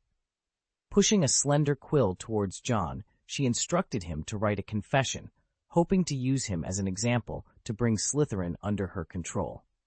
However, her underestimation of John's resolve and the solidarity within Slytherin House would soon become apparent. The prospect of controlling Slytherin House filled Dolores Umbridge with an intense excitement. Despite being a half-blood, she harbored a deep-seated loathing for her Muggle heritage, vehemently denying it and proclaiming herself a pure-blood. She even resented her own mother for tainting her with Muggle blood. In her eyes, Muggle-born students were unequivocally inferior. John observed her with a fleeting glance, noting the increasingly broad smile that stretched across her face. Nonchalantly, he reached for the quill lying on the table. Chapter 299, The Strong and the Weak. John twirled the slender, elongated quill between his fingers, lightly caressing the feather as he mused. Fascinating tool. His gaze wasn't on the parchment, but fixed on Umbridge, whose expression had stiffened considerably. Hogwarts has never condoned the use of dark arts as punishment for its students. Holding the quill with his slender fingers, John looked at Umbridge with a playful glint in his eyes. Imagine the Ministry's reaction if they discovered you were using dark magic to discipline students outside the classroom. Umbridge forced a giggle, her voice taking on a coquettish tone. I'm merely teaching the disobedient students a lesson. Why don't I offer you an opportunity? John suggested, placing the quill on the table and sliding it towards Umbridge with a meaningful look. Right, or I won't hesitate to suggest to the Ministry of Magic that they reconsider your appointment. Umbridge laughed again, her demeanor childlike as she pushed the quill back towards John. Dear boy, the world beyond Hogwarts is not as you imagine. Is that so? John raised an eyebrow, leaning back in his chair. He began to list names in a playful tone. Draco Malfoy, Pansy Parkinson, Millicent Bulstrode, Theodore Nott, Daphne Greengrass. Initially, Umbridge seemed unfazed as John recited the names of various Slytherin students. However, her smile soon faltered. John's fingers were interlocked under his chin, his penetrating gaze exerting an invisible pressure. Confused? He asked, noting Umbridge's discomfort. Umbridge coughed awkwardly, attempting to maintain her composure. I don't see your point. Don't you? John's smile deepened. Behind each of those names are connections to Hogwarts board members, high-ranking officials, celebrities, and wealthy businessmen. If we chose to, it wouldn't be difficult to unite these influential figures against an unwelcome investigator. Umbridge's facade crumbled, her expression turning sour. Trying to salvage some dignity, she retorted weakly. They might, but you? You're mistaken, John corrected, his posture relaxed yet authoritative, his voice calm but resonant. It's us. The office door burst open, and two imposing figures entered. Malfoy stepped in first, followed by Daphne, Pansy, Theodore, and others. The green of Slytherin filled the room, their presence silent but powerful, like a multifaceted gem reflecting blinding light. Umbridge was taken aback as the students blocked the view of her pink kitten plates, surrounding John in solidarity. You! Umbridge stammered, her authority slipping away. The only response was the collective defiant gaze of the Slytherin students. John rose, smoothing out his sleeves. We are Slytherins, cunning, dominant. The weak look up to us, remembering our strength and stature. The powerful fear us, acknowledging our unity and pride. We are divinely gifted to bring you to your knees. His voice carried an undeniable charisma as he pushed the quill forward once more. And we will make you stand. Umbridge collapsed back into her chair, her breathing erratic. She had wanted to expel the Muggle-born student, but now she dared not. The Slytherins exited the office with their heads held high, victorious. No one could demand an apology from their king. United and formidable, they were impervious to petty rumors, growing stronger amidst the gossip. The weak seek protection from the strong, and Slytherin has always embodied strength. Umbridge was left with a choice: overlook the Slytherin issue or face their retaliation and lose her position. John had given her the option. While he could have acted alone, uniting Slytherin for a collective victory was far more satisfying. Ambitious, cunning, and dignified, Slytherin claimed their victory, unshakable in their resolve. No house but Slytherin could orchestrate such a feat, for they alone possess the unity the others lack. The brave Gryffindors falter at the slightest rumor, the solitary Ravenclaws keep to themselves, and the unassuming Hufflepuffs, though numerous, lack the strength. The majority is weak, and a single brave Gryffindor cannot withstand the merest whisper of scandal. Emerging from Umbridge's office, John encountered Ron, who looked surprisingly taken aback, while Harry puzzled over John's apparent ease. You should realize John wasn't the one who betrayed you, Hermione explained, her voice tinged with relief. If he were, why would Umbridge summon him? Ron harbored suspicions of Umbridge's Slytherin favoritism, unable to pinpoint the reason, but feeling the bias nonetheless. Amidst this, Angelina strived to ensure the Quidditch team's reformation remained on track. Malfoy boasted to John about his role in breaking down a door, a claim John found dubious, especially when he had clearly seen Goyle and Crabbe do the actual work.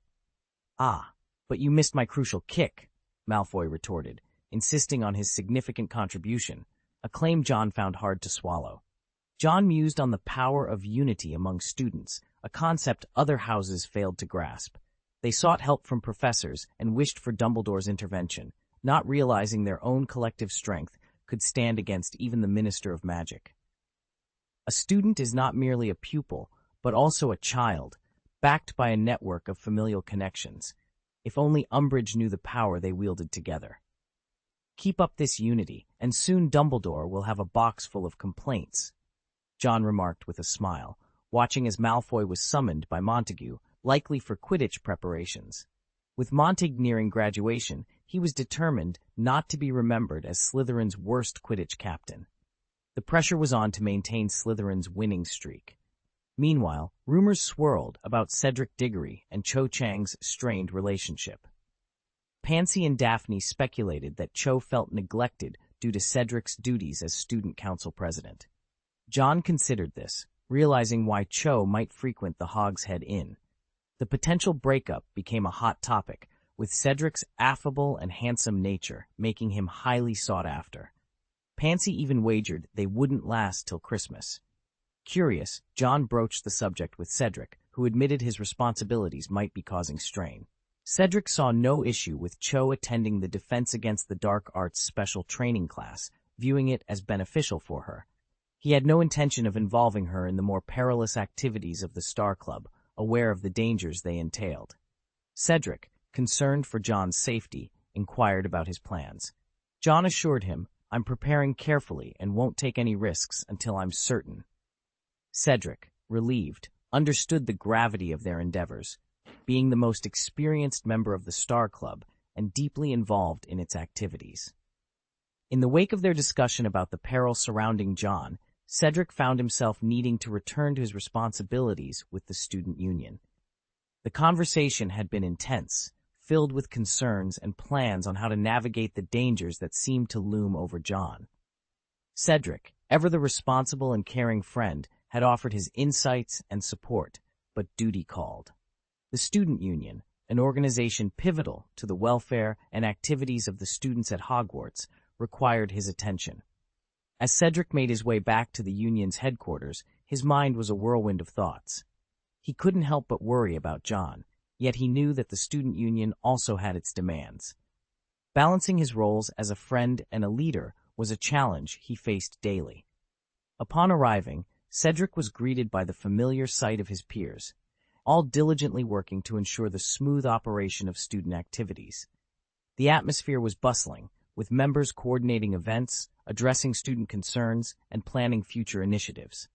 Cedric seamlessly slipped back into his role, directing and advising with a calm and steady hand.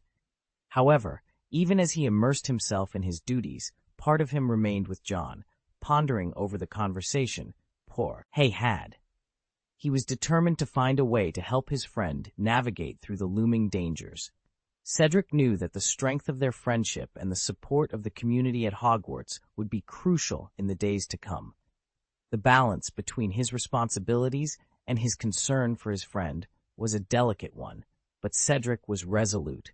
He would do everything in his power to ensure the safety and well-being of all those he cared about, all while fulfilling his duties to the student union with the dedication and excellence that was expected of him. Chapter 300, Reorganization of the Ministry of Magic and Astral Attacks. In the Ministry of Magic, Minister Crouch, known to his colleagues as Old Barty, was presented with the investigation results concerning a recent Dementor incident at Azkaban. His advisor, Pierce, laid the file on his desk, reporting a troubling discrepancy. 2 Dementors were unaccounted for, and the remaining ones were showing signs of unrest. Pierce explained, during the incident involving Sirius Black, the Dementors experienced some losses. At that time, the Aurors were in charge of managing them, which led to their dissatisfaction. Old Barty grimaced at the mention of the creatures that thrived in darkness.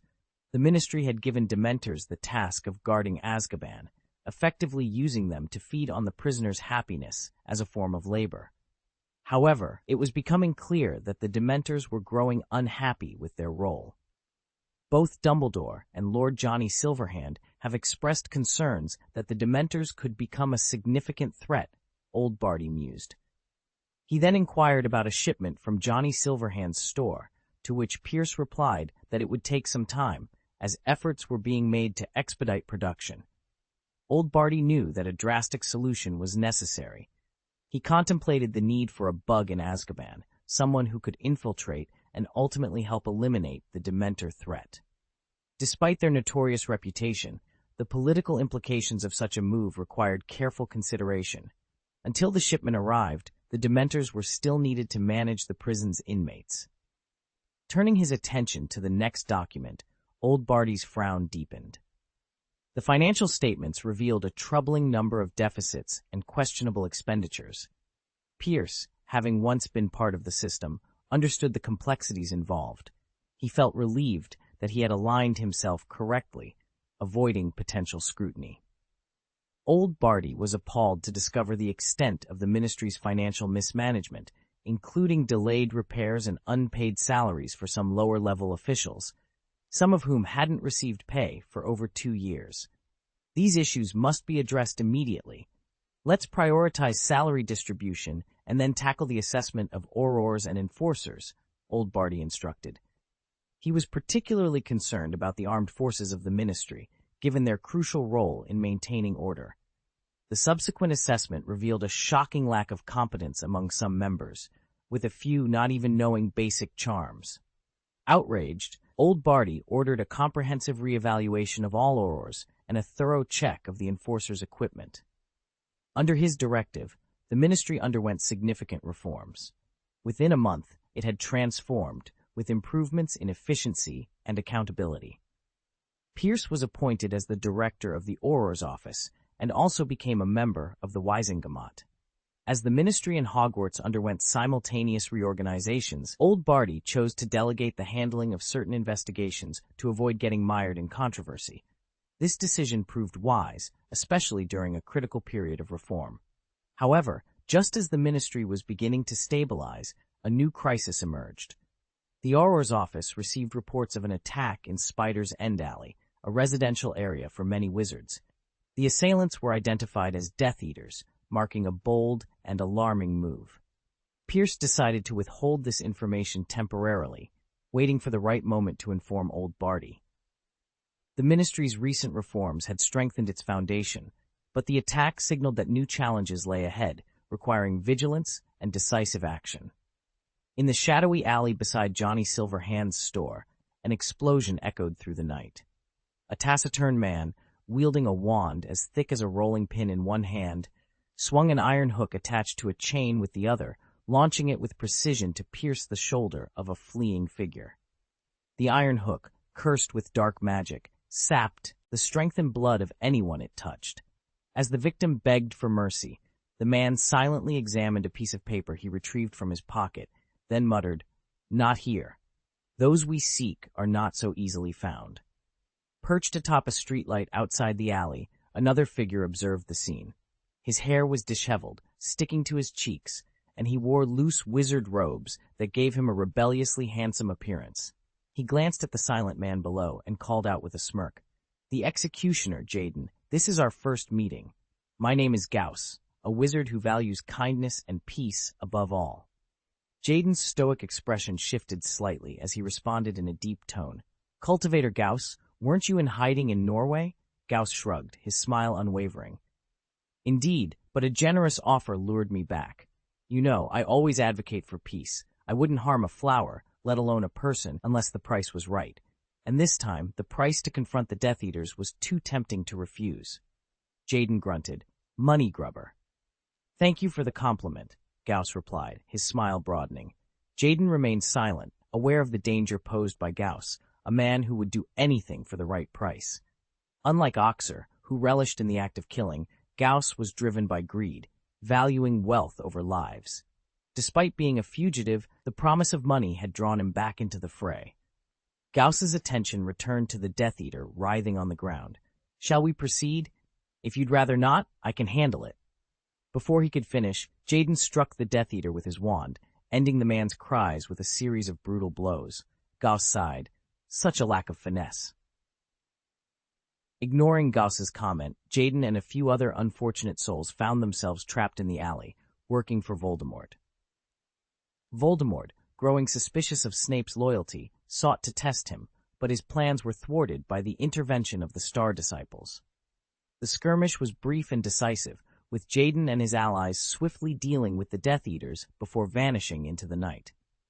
Shortly after, Pierce arrived with the Aurors. Surveying the scene, he ordered, "Take the bodies back to the Ministry of Magic for identification." Slow and steady, he advised, emphasizing the need for thoroughness. With Voldemort's return, Barty Crouch Sr. found the actions of the Star Disciples convenient for handling tasks the Ministry could not openly address due to lack of evidence. The weakening of Voldemort's forces was a welcome development for the Ministry, despite Crouch Sr.'s initial authorization of unforgivable curses against the Death Eaters, a decision that had far-reaching consequences. As the Aurors departed, leaving no trace of the night's events, the tension surrounding Voldemort's resurgence continued to build. Meanwhile, 3 young wizards were laying the groundwork for a special Defense Against the Dark Arts training program, unaware of the brewing storm. The class found themselves in a predicament. They were in dire need of a secluded space where they could freely practice their magic, away from the prying eyes of Professor Umbridge. This requirement alone was enough to send Sanjiao into a frenzy of frustration. Hogwarts, despite its vastness and the myriad of vacant rooms it housed, offered no such place that could fulfill their needs. They yearned for a sanctuary akin to the Room of Requirement, a place where Umbridge would never venture. The thought alone was enough to weigh heavily on Harry's shoulders. As one of the key figures behind this initiative, the burden of leadership inevitably fell upon him. The responsibility was daunting, not only because of the task at hand, but also due to his other commitments, including Quidditch practice and his studies. Each responsibility demanded his attention, yet the urgency to find a hidden haven for their magical endeavors was paramount. Harry felt the weight of expectation bearing down on him. The need for a leader was clear, and as one of the initiators, he couldn't help but feel that he had to step up to the plate. The challenge was not just about finding the right location. It was about uniting his classmates in a time of adversity, ensuring they had the freedom to learn and grow without the oppressive oversight of Umbridge. The quest for such a place was more than a mere logistical hurdle. It was a test of their resolve, creativity, and unity. Harry knew that the solution had to be as magical as the spells they wished to practice. The thought of the Room of Requirement lingered in his mind, a beacon of hope amidst the uncertainty. The challenge was daunting, but Harry was determined to rise to the occasion, driven by the need to protect and empower his fellow students in their pursuit of knowledge and defiance against tyranny.